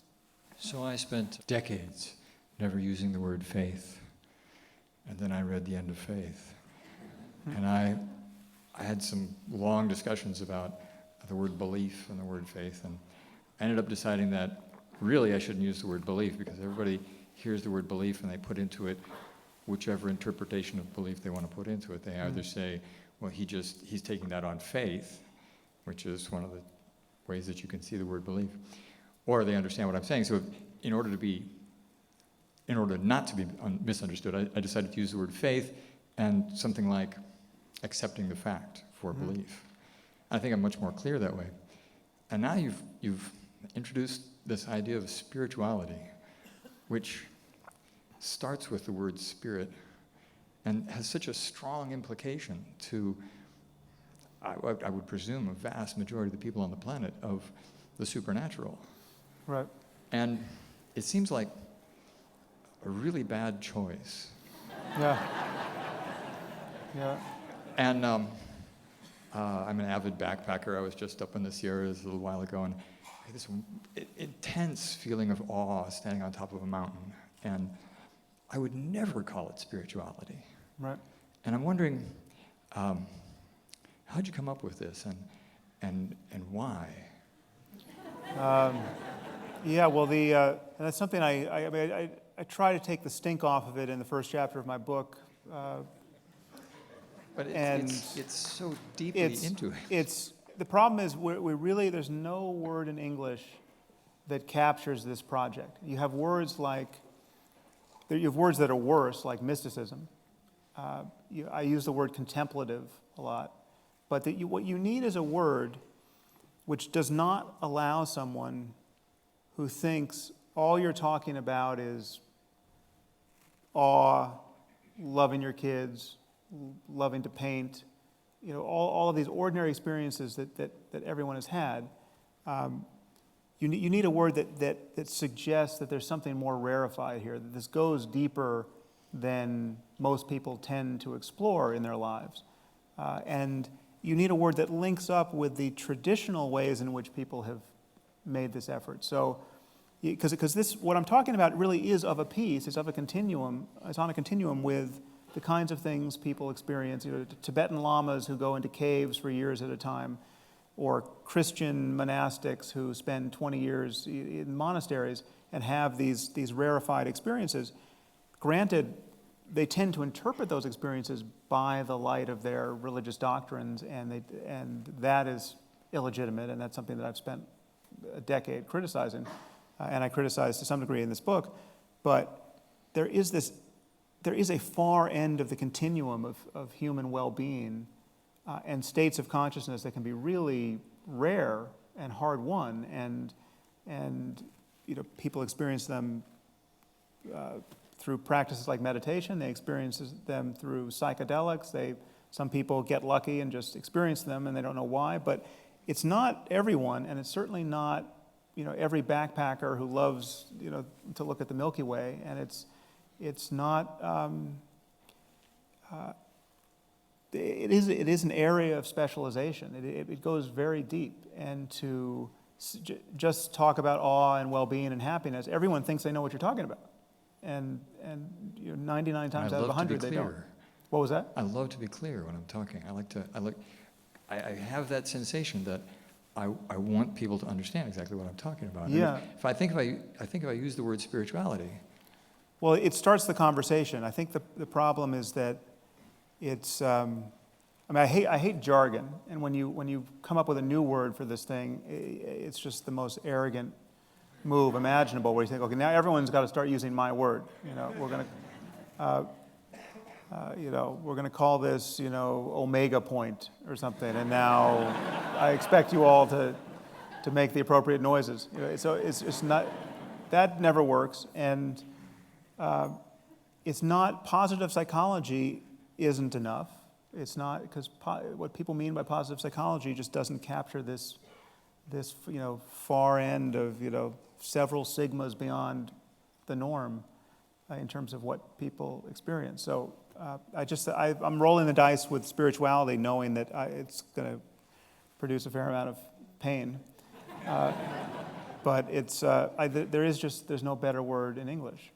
And Good luck with that. That's the problem. Thank you. Hi. I realize this is kind of an old question for me. I mean, I've wanted to know this since Beyond Belief 2007, so it's going to be off topic.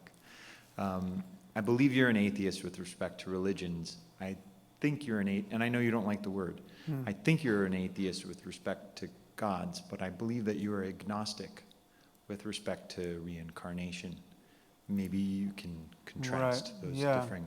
Well, the truth is I'm agnostic with respect to every crazy thing, except for, all that you need to be an atheist, a functional atheist with respect to Islam or Christianity or Judaism, is to deny that the books were written by an omniscient being.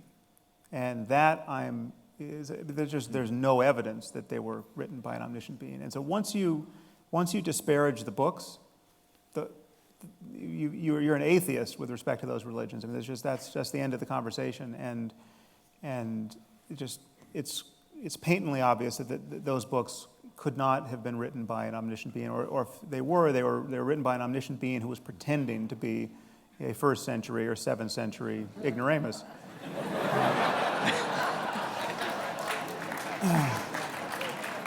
So that's all. But as to whether or not some weird omniscient sadist exists and devised this universe. I can't claim to be certain that that's not the case. So there are many highly improbable, an infinite number of highly improbable things that I would never say I'm certain don't exist. They're totally sensible people at this moment who are wondering whether our universe is being run as a simulation on some alien supercomputer. Now, if this alien supercomputer, or a supercomputer built by humans in the future. I mean, just imagine. Our computation gets stronger and stronger, and we crack the neural code. We figure out how to implement consciousness in computers, and our descendants get better and better at this, and then they build these simulated worlds, and just by dint of sheer numbers, simulated worlds are going to outnumber real worlds. There's no question of that. You're going to have a functionally infinite number of simulated worlds, and there's only one real world. So what's more likely, that we're living in the real world, or that we're living in one of these infinite simulated worlds, but run by our descendants? And if those descendants happen to be Mormons, well, maybe they could have created a true Mormon universe that we're living in right now. And so really the Mormons are right in our universe. Now that's possible, but I would put reincarnation in that zone. Okay. Right. Except for the fact that reincarnation and psychic phenomenon especially psychic phenomenon, are eminently testable. I mean, this is something that could, if anyone had strong psychic powers, this would be the easiest thing in the world to test in the lab. And the fact that no one has come forward proving their psychic abilities is suggestive that these abilities don't really exist in any strong form. But there are people who claim to have reams and reams of data of weak psychic abilities that have not been taken seriously, and who people like James Randi have kind of bullied out of everyone's fair hearing, and that I think is that may be the case. So I'm not, I'm just trying to be rigorously honest where I draw the line between something I would bet my life on and the life of every sentient being on, and where I would say, show me the evidence. And for all of these spooky things, including the simulation argument, show me the evidence. I mean, Nick Bostrom is not an unintelligent person, and this is, we read his argument for us living in a simulated universe. It's interesting, and that would be the strangest thing imaginable. So, I actually have a very simple question. Do you feel like when you traveled in India and you practice with great yogis and all those people, do you feel like intellectual honesty goes up the more enlightened you are, or is it a requirement to begin with, to be able to really see what you're trying to now communicate? That's an interesting question. I've never thought about that, but I have a very clear opinion. I think those are orthogonal. I don't think there's necessarily a relationship between intellectual honesty and realizing this about the nature of consciousness. You can be someone who when you're thinking, when you're lost in thought, has your worldview trimmed down by all of the dogmas that were hammered into you on mother's knee, and whether those are Buddhist dogmas or Christian dogmas, and then you can have these clear experiences of being no longer being identified as the thinker of your thoughts, and you can oscillate between those two, but there's nothing about that oscillation that's going to make you understand 21st century physics, or give you a scientific worldview, or even make you interested in necessarily finding all the ways in which you might be self-deceived when you're... So it might not open you up to more of the... Not at all. Not necessarily. I haven't really thought about it, but it doesn't seem to me that there's a real... there's a necessary connection there. I'll just tie down real quick. The real reason I'm asking this question is because I have a lot of very smart friends, but they seem to have a hard time really wanting to understand what's going on, even if they can't. How do you communicate to someone who's really smart, really is committed to understand the universe the way it is, but completely is missing the point with something that is so much on the surface? Right. Well, I guess I might have taken your question in an unintended direction. Intellectual honesty covers a lot of real estate, and it seems to me that you can get very good at playing an intellectual game without being rigorously honest in any kind of global sense, and or without even being interested to be honest. You know, so you can be, as we've witnessed, you can be a fundamentalist Christian and be a physicist. As strange as that sounds, I hear from these people. You know, so that they're people. You know, I heard from, I'll never forget this email. I got an email from a guy who was doing his PhD in biophysics. He said, "I just want you to know," he's like typing from a bunker, but so I just want you to know I'm at a conference now, and 15 minutes ago I was in a room with 4 other physicists, and I was the only person in that room who didn't believe that Jesus was resurrected and will be coming back to resurrect the dead. So it's possible to, and you have someone like Francis Collins running the NIH who believes in the resurrection and other just unwarranted ideas. And there's something about, I guess there's one dividing point. So I told you guys to try to not think for a few seconds, and if any of you get interested in meditation, you're going to very quickly have this experience of paying attention, trying to pay attention to your breath or anything, and finding it very difficult to do. And you're just going to keep getting lost in thought. And if you're one type of person is going to find that very interesting, just there's just the sheer inability to direct his or her attention. There's going to be something captivating about that failure, and he or she's going to see the implications there, because they're going to see how that failure is the engine of unhappiness in every other moment of their lives. There are other people who look inside for 5 or 10 minutes and find they can't pay attention to anything very clearly. They're just thinking, but so what? They're just not interested they don't see the implication for their well-being in the future, and it's not even intellectually interesting that the mind would have that character. And so it's hard to force someone to be interested. You just sort of have to wait for them to suffer. Something makes them miserable. They embarrass themselves publicly, and they can never stop thinking about it. And you say, "Wouldn't you like to step out of the stream of thought for a moment?" Thank you for, someone who's a scientist and a skeptic. Exploring consciousness and talking about it and writing about it was sorely lacking, especially for someone who has a hard time always differentiating the bullshit, but knowing that there's something here. So thank you. Yeah, thanks.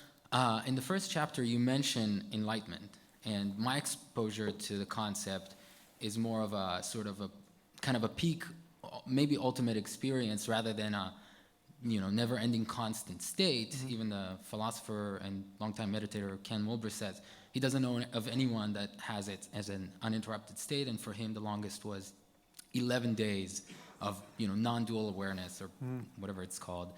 Do you believe or know from experience that there is some kind of a ultimate experience of that realization, or seeing the most unfiltered state of consciousness that becomes like this, at least even if experienced once, an ultimate realization that kind of carries a better understanding of consciousness?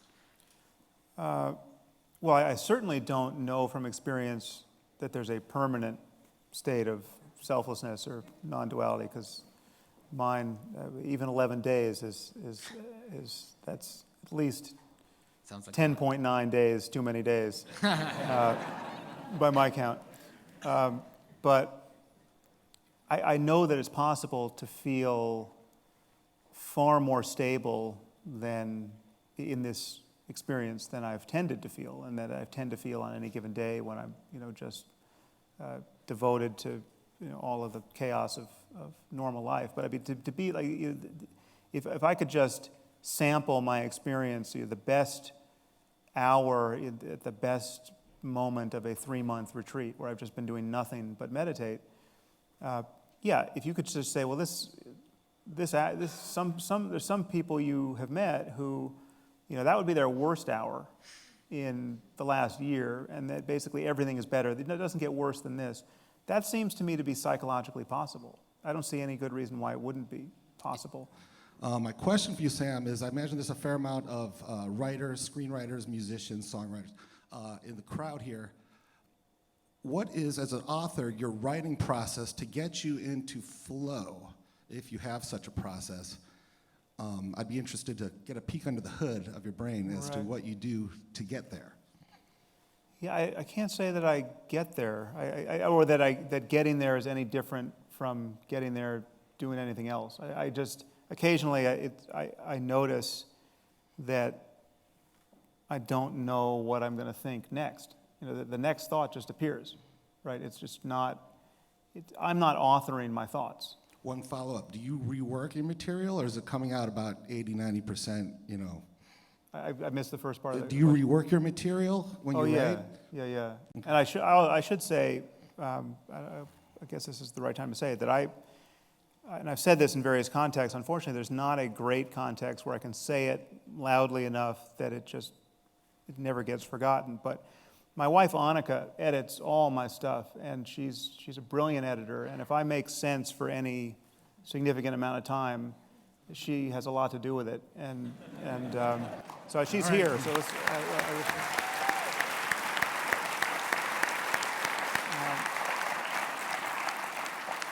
All right, thank you very much. Yeah, my flow experience comes when I write something and then Annika tells me it's terrible, and then I get over my reaction. My experience with any meditation practice has been that as soon as I try to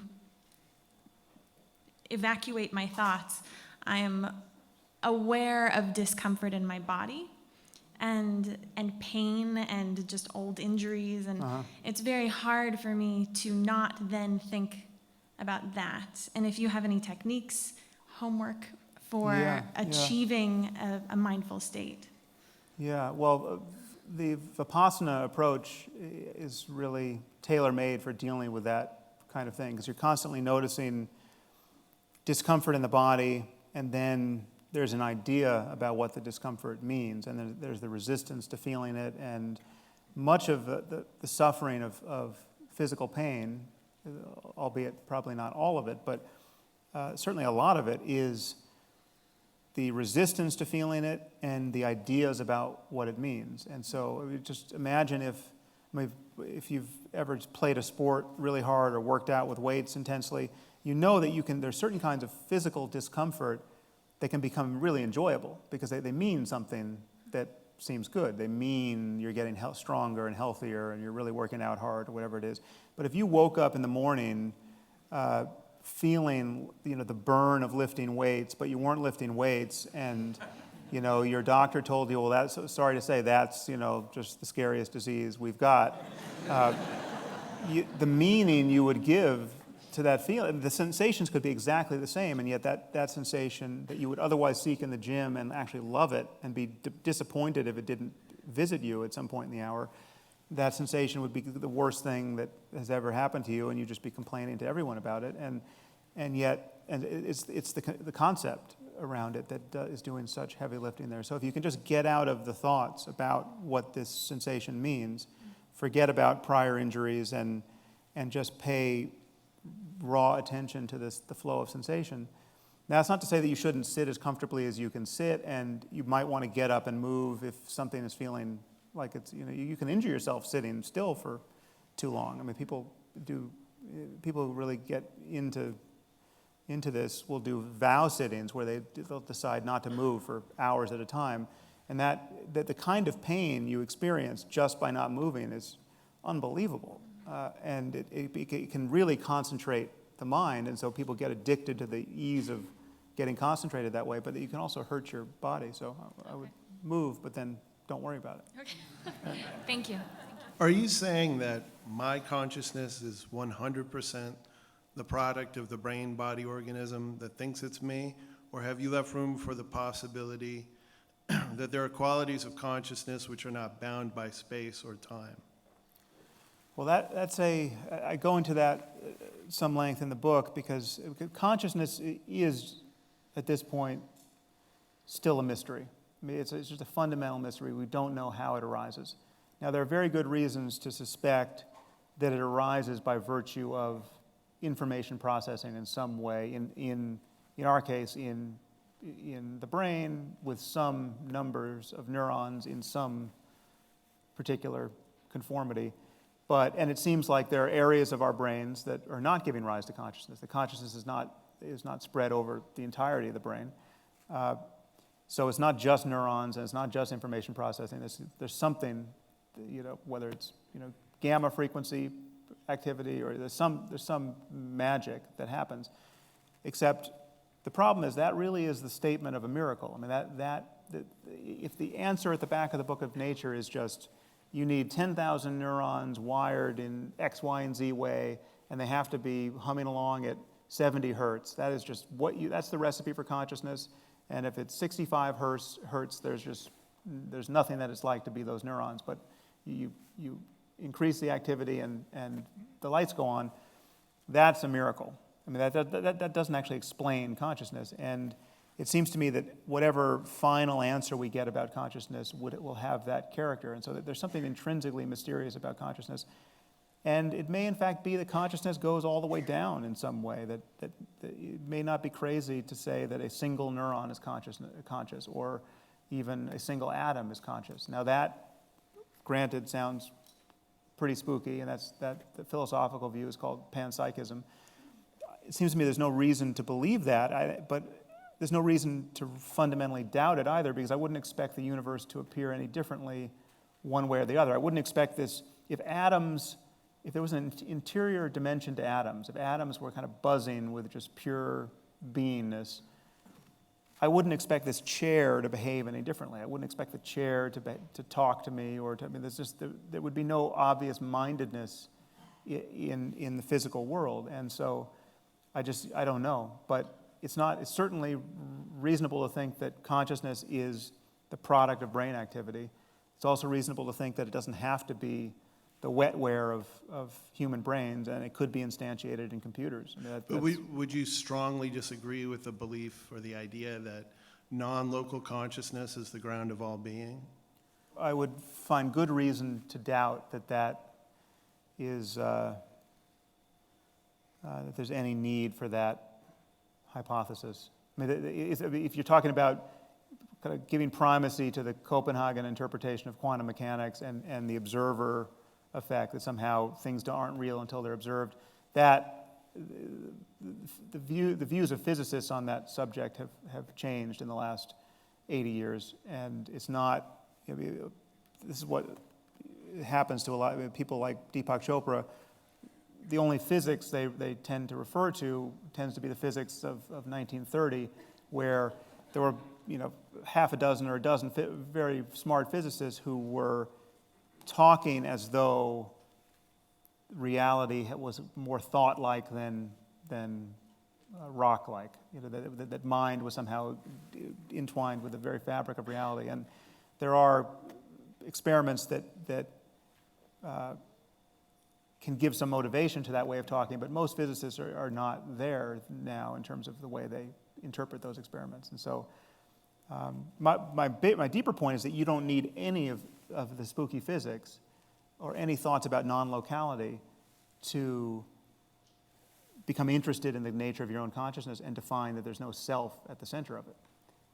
And to discover all the benefits of doing that. You don't need to believe anything about the universe. I mean, my experience of consciousness is not vulnerable to the next thing that's going to happen in physics, because my beliefs about consciousness have nothing to do with what we already know about physics, because it's just consciousness is a mystery, and it has whatever character it has from a first-person side, and you can explore it directly.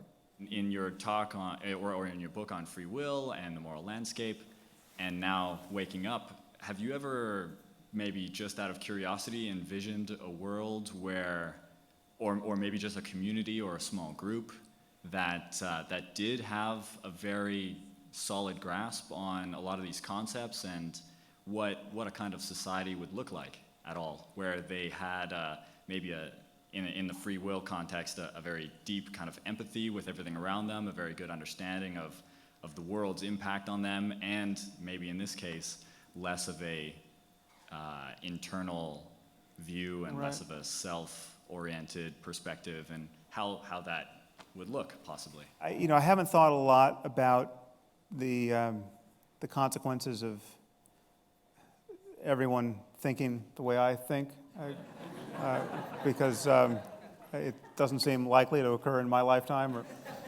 anyone's. But I think there are a few implications. The other side of this no self argument is the no free will argument. They're really two sides of the same coin, subjectively. And so my talks on free will and my book about free will, I don't think I discussed the nature of the self very much at all in that context. But the feeling of having free will is of a piece with the feeling of being a self, the feeling of being the thinker of the thoughts, the feeling of authoring your actions. And as I argued in free will, there are ethical implications to losing this sense of free will. And as far as I can tell, nothing bad happens. You can still find reasons to be motivated. You can still find ways to get what you want out of life. But what you can't find is an enduring basis to hate other people, because hatred of other people really, you can be angry, you can recoil at something somebody has done, you can be motivated to stop them, but you can't really hate them in any sense, because they're not the actual, no one has fully authored themselves. Everyone is a confluence of influences. The person who's waking up tomorrow thinking it's going to be the best thing in the world to join ISIS didn't make himself. He didn't make his genes, he didn't make his parents, he didn't make the society in which he was born, he didn't make the ideas that got into his head and convinced him that ISIS represented a glorious opportunity to live in the one true caliphate. He didn't do all. He's a kind of weather pattern when looked at from a kind of a bird's eye view, and so hatred becomes less durable in that condition. And if you can find a way of eroding hatred, I think that's, if it achieves nothing else, I think that's a useful lever to pull hard. In your spiritual experience, or in spiritual experiences you think you may yet have, because I understand you don't make claims to enlightenment, do you think that there is an answer to that question, that meaning to one's existence can be found through a spiritual quest of the type that you talk about? Yeah, I think it's the wrong question. It's a question that seems to create a space for an answer that now needs to be filled in, and the fact that we can't fill it in perfectly is considered some kind of problem. But I do think it's the wrong question, because the meaning, you don't ask that whenever you're having an experience that is deeply fulfilling, and you're not distracted by thought, you're not waiting for the next good thing to happen, you're not looking over the shoulder of the present moment to see what's coming, you're just totally with whatever it is. You're not then worrying about what it means. I mean, this is something you have to do something in order to find that question interesting, and the thing you're doing is less interesting than really being connected to the present moment. And if in the present moment there's no, if you're not lost in thought and you're truly just kind of surrendered to consciousness in the present moment, whether it's pleasant or unpleasant, you don't have to think of the grand design of your life. Now, it's not to say that you can't ask big questions about the arc of your life, what you want your life to look at, and what would be, if you look at what would be a great way to spend the next 10 years. I mean, those are value-laden questions that we can ask and plan for, and all that's fine. But the meaning of existence, that's meaning or reason for your existence. I mean, yeah, do you see a reason but for I your don't, existence? I almost never, to get up in the morning and get to the coffee pot, I don't need a reason other than I want coffee. And basically the rest, most of life works that way, and even the most profound moments work that way. So like when I'm holding my 8-month-old daughter in my hands, and she smiles and I smile back, and there's that moment of just she's now like the cutest thing in the world. I don't need to abstract away from that and say, well, what does this mean? And I mean that's a failure to connect. That the answer to that question would help me overcome, presumably. right? It's implicit in that question is if we had an answer, well, then life would be better. But why not just do the thing with your attention that would actually make life better? That's,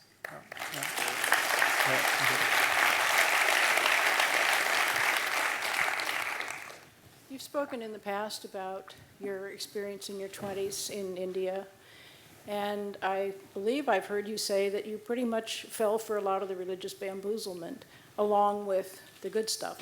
No, I wouldn't. Okay, I would like that I wouldn't clarified. cop to that, no. I would like that clarified because I would like to know how you managed. I've known people that went there and went to ashrams and so on and the things that happened to them there. Right.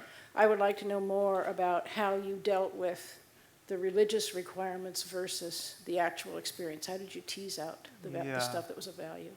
Well, for me, the crucial distinction between religious thinking and spiritual practice and its associated thinking is in spirituality, in the sense that I'm talking about it, you really are just making claims about the nature of experience and the possibilities of experience and the mechanics of your own suffering and the things you can do with your attention to make your suffering go away, essentially.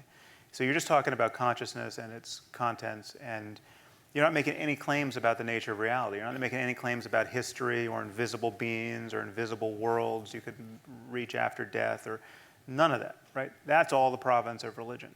So I don't feel the need to make any, this is just, and that's also the province of a lot of New Age thinking. So again, that's where someone like Deepak Chopra and I diverge, because even if we totally agreed about the experiences, which I'm not sure we do, we might, I have no idea, but even if we totally agreed about the character of conscious experience and the implications of meditation, he wants to draw further implications about the nature of the cosmos, and so he's in the religion business in that respect, and so I've never. I'm just wondering how in your 20s you had the wherewithal to not fall for that. Well, it's just you see, I'm sure there were moments in my 20s which if you had just caught me coming down from an acid trip, I would have said some things that wouldn't have pleased James Randi, but undoubtedly. But in terms of basically the punchline I drew from that decade of my life, it's just clear it can't be about any of these incompatible religious claims. And I found myself surrounded with people who were, you usually see a lot of motivated reasoning. You see people who want to believe in miracles, and they're making their best effort to believe in miracles, and then it's just a confirmation bias as far as the eye can see in these situations, and none of that's necessary. The experiences that you have are the experiences you have, and you don't have to make it further assertions about in any kind of doctrinal way. So you can actually, as I say in the book, lift the diamond out of the dunghill of religion in this respect. I mean, you can connect with the practices without believing any of the associated metaphysics. So. Do you think there is an unspoken transmission from an awakened teacher to a receptive student that can aid the student in more directly realizing this selflessness that you talk about? Yeah, it's a really hard question, because on one level, my answer is no, or certainly there needn't be, because I think it really is a matter of clear instruction. I mean, so the clearest moments I ever had with this one Tibetan Dzogchen master, it seemed to me that his effect on me was fully understandable in terms of just one, that I was kind of sufficiently concentrated to actually follow his instructions, but two, just the precision with which he was kind of guiding me in real time. So it was a matter of information. Mm-hmm. But I've also had experiences with kind of great yogis and lamas and people who have devoted their lives to meditation, where it's not that I walked away believing in anything magical, but there's something, the claim about somebody's energy being sort of overpowering, I've certainly had that experience where there's whether you want to call it charisma or whether just some people have certain pheromones that just, destroy your limbic system. I've been in the presence of people who, where I came into the room and it was suddenly like I had been on retreat for 2 months just by sitting with them. And I don't have, so before you all get on Twitter and tell everyone I lost my mind, I'm not making any claims about magic there. There's some, there could be some totally straightforward explanation for this, but I just don't know what it is. I'm just attesting to the experience. And the reason why I don't think there's so much confirmation bias in my own experience of this is that I've had this experience with people who I really didn't want to like all that much. I didn't like their teachings as much as I like some other person's teachings, but when I sat with person number one, his presence kind of blew me away. And whereas when I'm sitting with this other genius who is giving me exactly what I think the true teachings are, his presence wasn't doing it. So my bias was opposite the effect. And so there may be something going on there, but I just have no idea what it is. So. Thank you. In some of your recent online talks, you've kind of talked about the comparison of these experiences with being fully immersed in a film as right. contrasted with being able to see the projector and the play of light on a screen. And today you kind of mentioned, like being immersed fully in a math problem or martial arts, for example. This sense of self can drop out, and right. that's the experience that you're after. But you seem to place the emphasis more on the being able to see the projector and the play of light on the screen. Could you explain or talk a little bit more about why you maybe emphasize more right. on the one? Well, I guess that there are ways of being totally immersed, like so losing yourself in your work or being totally immersed in a film is not quite the same thing as clearly cutting through the illusion of the self. And this is something, there's something haphazard about it.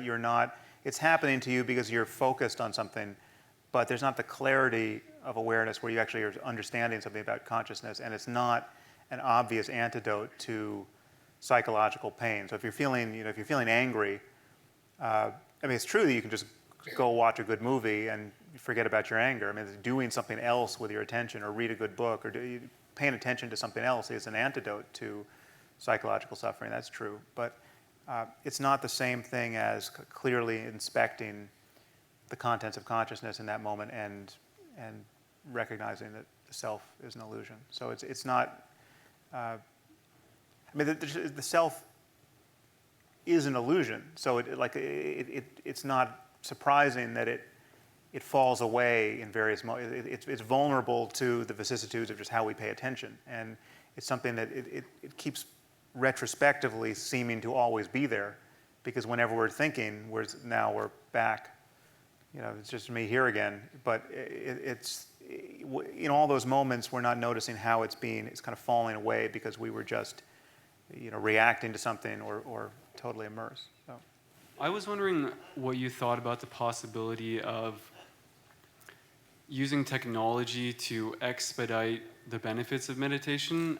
For example, I've read about some scientists who are experimenting with hooking up a meditator to an fMRI and showing them a kind of screen that had like a live neurofeedback, and it would show them when they're going towards a more deep meditative state and when they're drifting off and getting caught up in thoughts. Yeah. That experiment had the inconvenient result of seeming to reveal that one revered lama was not really a very good meditator. That was not very well publicized, but embarrassing. I think that's great. That work is obviously in its infancy, but there's no reason why you couldn't have a very effective some form of neurofeedback where you can just, whatever state, it could be mindfulness, it could be some other target state of mind where you could be getting real-time information about how closely you're essentially playing a video game with your emotions, or you're playing a video game with your cognition, and you're hitting the target state based on this feedback mechanism. And I think that's great, and it would probably be very helpful for all of us. Thank you. It's expensive because the magnet costs $3 million. So Yeah. we need some other mode, but I think it'll eventually come. I have a practical question. Yeah. That is, do you think that your experience with meditation and selflessness has contributed to your unusual skill at thinking and communicating clearly on your feet? Well,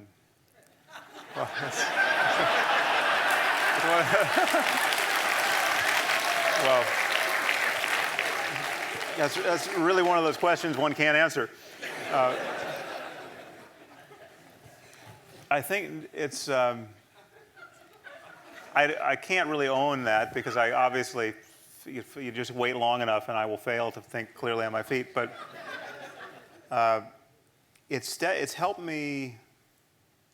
It's helped me in every area of my life. I used to be morbidly afraid of public speaking. That was a real obstacle for me. Now meditation isn't the only antidote to that problem. I wouldn't recommend, so if you have a fear of public speaking, I wouldn't recommend that you just do enough meditating so that you finally then feel like you can go speak, because you'll be meditating for a very long time, and that's not, you may just always just feel anxiety, and you're mindful of your anxiety, and you're kind of dancing around the problem, but the thing you actually want to accomplish is to actually feel good doing it.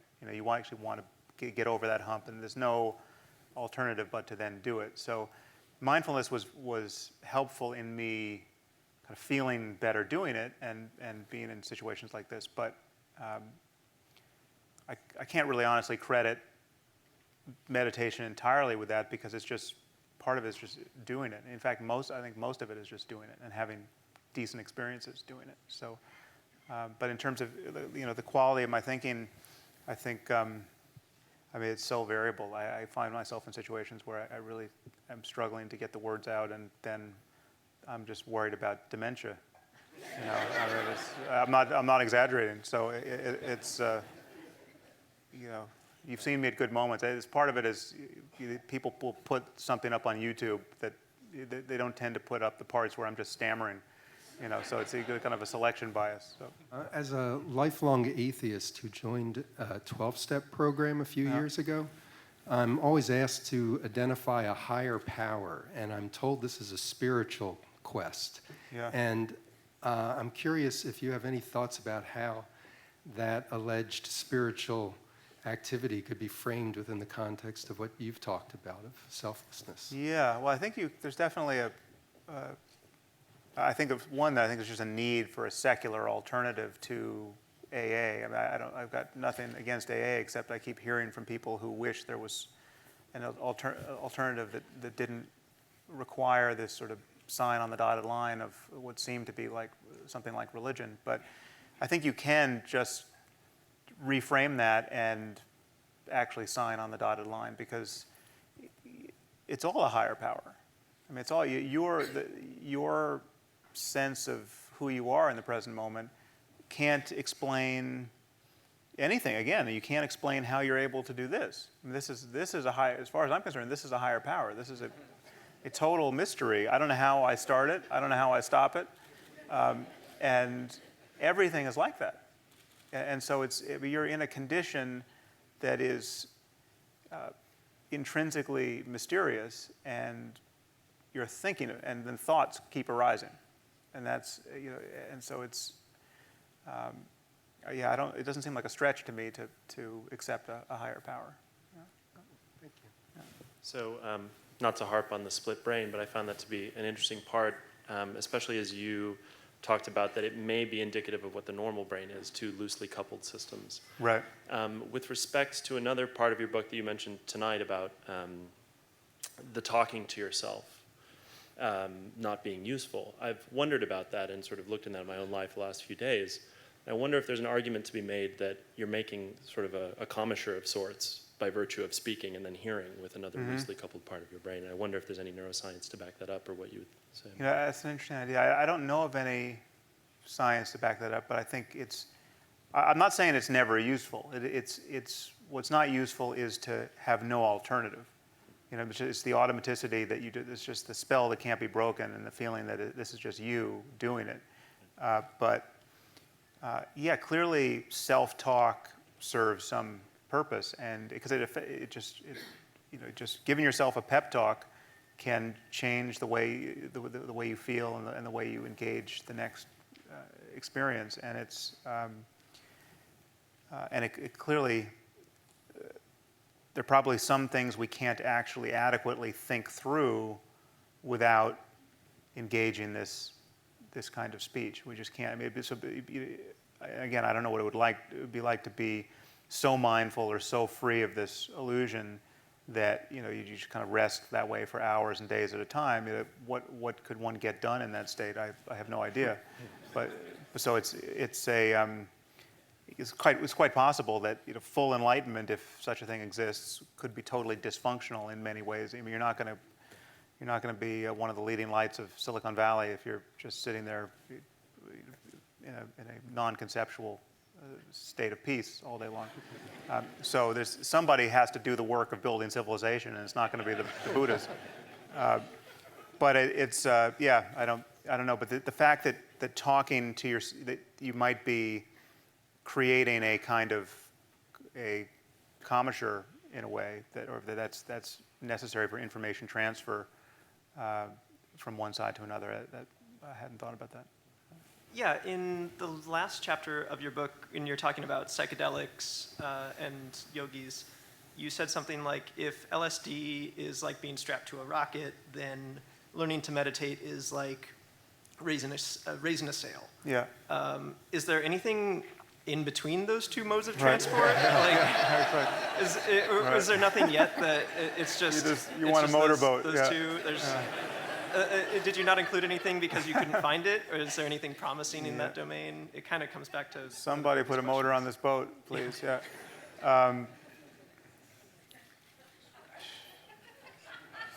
I mean, there's no reason in principle why there couldn't be better drugs. I think I think we should hope for better drugs in the end.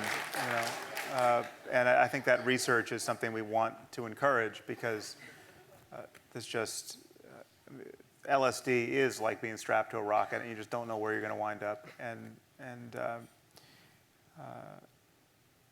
all the drugs we have, as far as I know, are incredibly blunt instruments that have lots of side effects. But we do want, insofar as it's our specific problems and aspirations admit of biochemical answers. I mean, because it is all biochemistry that we're working with, and those answers can be delivered from the outside. I think we definitely want to get better and better at doing that. And then eventually, the only reason why drugs are so stigmatized is because they're so bad. Really, they have effects that you don't want.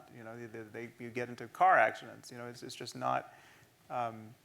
But if we had a drug that just reliably made you less distracted and there were no negative side effects, then we'd all, I mean, maybe coffee is that drug, but we would all, there'd be no problem using that drug. And so it would become a food. It wouldn't be a drug at that point. Whether we'll ever get there, I have no idea. My question has to do with the project of creating a secular institution of spirituality. And it seems to me that the creation of moral teamwork and community that happens in religion is part of the diamond and not part of the dunghill. And I'm wondering, when you think about that, this project that lies before us of creating cultural institutions that have rites of passages and buildings to go to on Sundays and so on, could you just talk about what are the issues that come up for you, or what your vision looks like when you think about that project? Yeah, it's a big project. I don't know. I mean, on one level, it's money. I mean, so it's just imagine what it would take to build a beautiful building in San Francisco that was dedicated to whatever this vision is. I mean, we name this thing, and then now all of us here and all of our friends decide, well, we want to build a building. Okay, it's a huge project, and the amazing thing is that you can't walk for 2 minutes without running into a church or a synagogue or a mosque. So that, religions have done this, and it's just amazing. So we don't have. It's a generational project, but we have piecemeal ways of getting it, and I think we have to notice that those piecemeal ways are surrogates for what people are getting out of religion. So you have like a conference like TED, which is great and fun and brings a lot of people together, and smart things are talked about, and then it gets disseminated, and that's. I would love it if we had a sort of a mini TED conference in every city, every Sunday, in 100 different buildings. I mean, that would be, and you could make it better than a TED conference, where you could make it slanted in more toward this area than just, the usual TED fair. But it would be great to have a building that you could go to, where every Sunday you get together with like-minded people, and something incredibly profound and interesting was being talked about, and then you could all hang out for a few hours. That would be great. There are many pieces to this, but the pieces are not in place. And I think, having rituals that mark different moments in life that are not religious, but totally rational and yet empowering. I think we need those things. You need a rite of passage. Instead of a bar mitzvah or a bat mitzvah in Judaism, I think you need a rite of passage for teenagers that just is incredibly important for them, that doesn't presuppose any divisive religious nonsense. But the task is for rational people everywhere to create those things. We're sort of left having to do it ourselves at this moment, and that's we don't have the problem for secular people, and this is just a hole in secularism, is that we don't have a canon of off-the-shelf material. So when somebody dies, right, who do you call when you're an atheist? So a lot of people find themselves calling a rabbi or a priest and just asking him to dumb it down, so that it's like, we don't believe this, she didn't believe this, so just don't mention God. But we're really happy you came because we don't know what the hell to do. And that's the situation we're in. I think it's something we need to solve. So, but that just takes some effort. Yeah.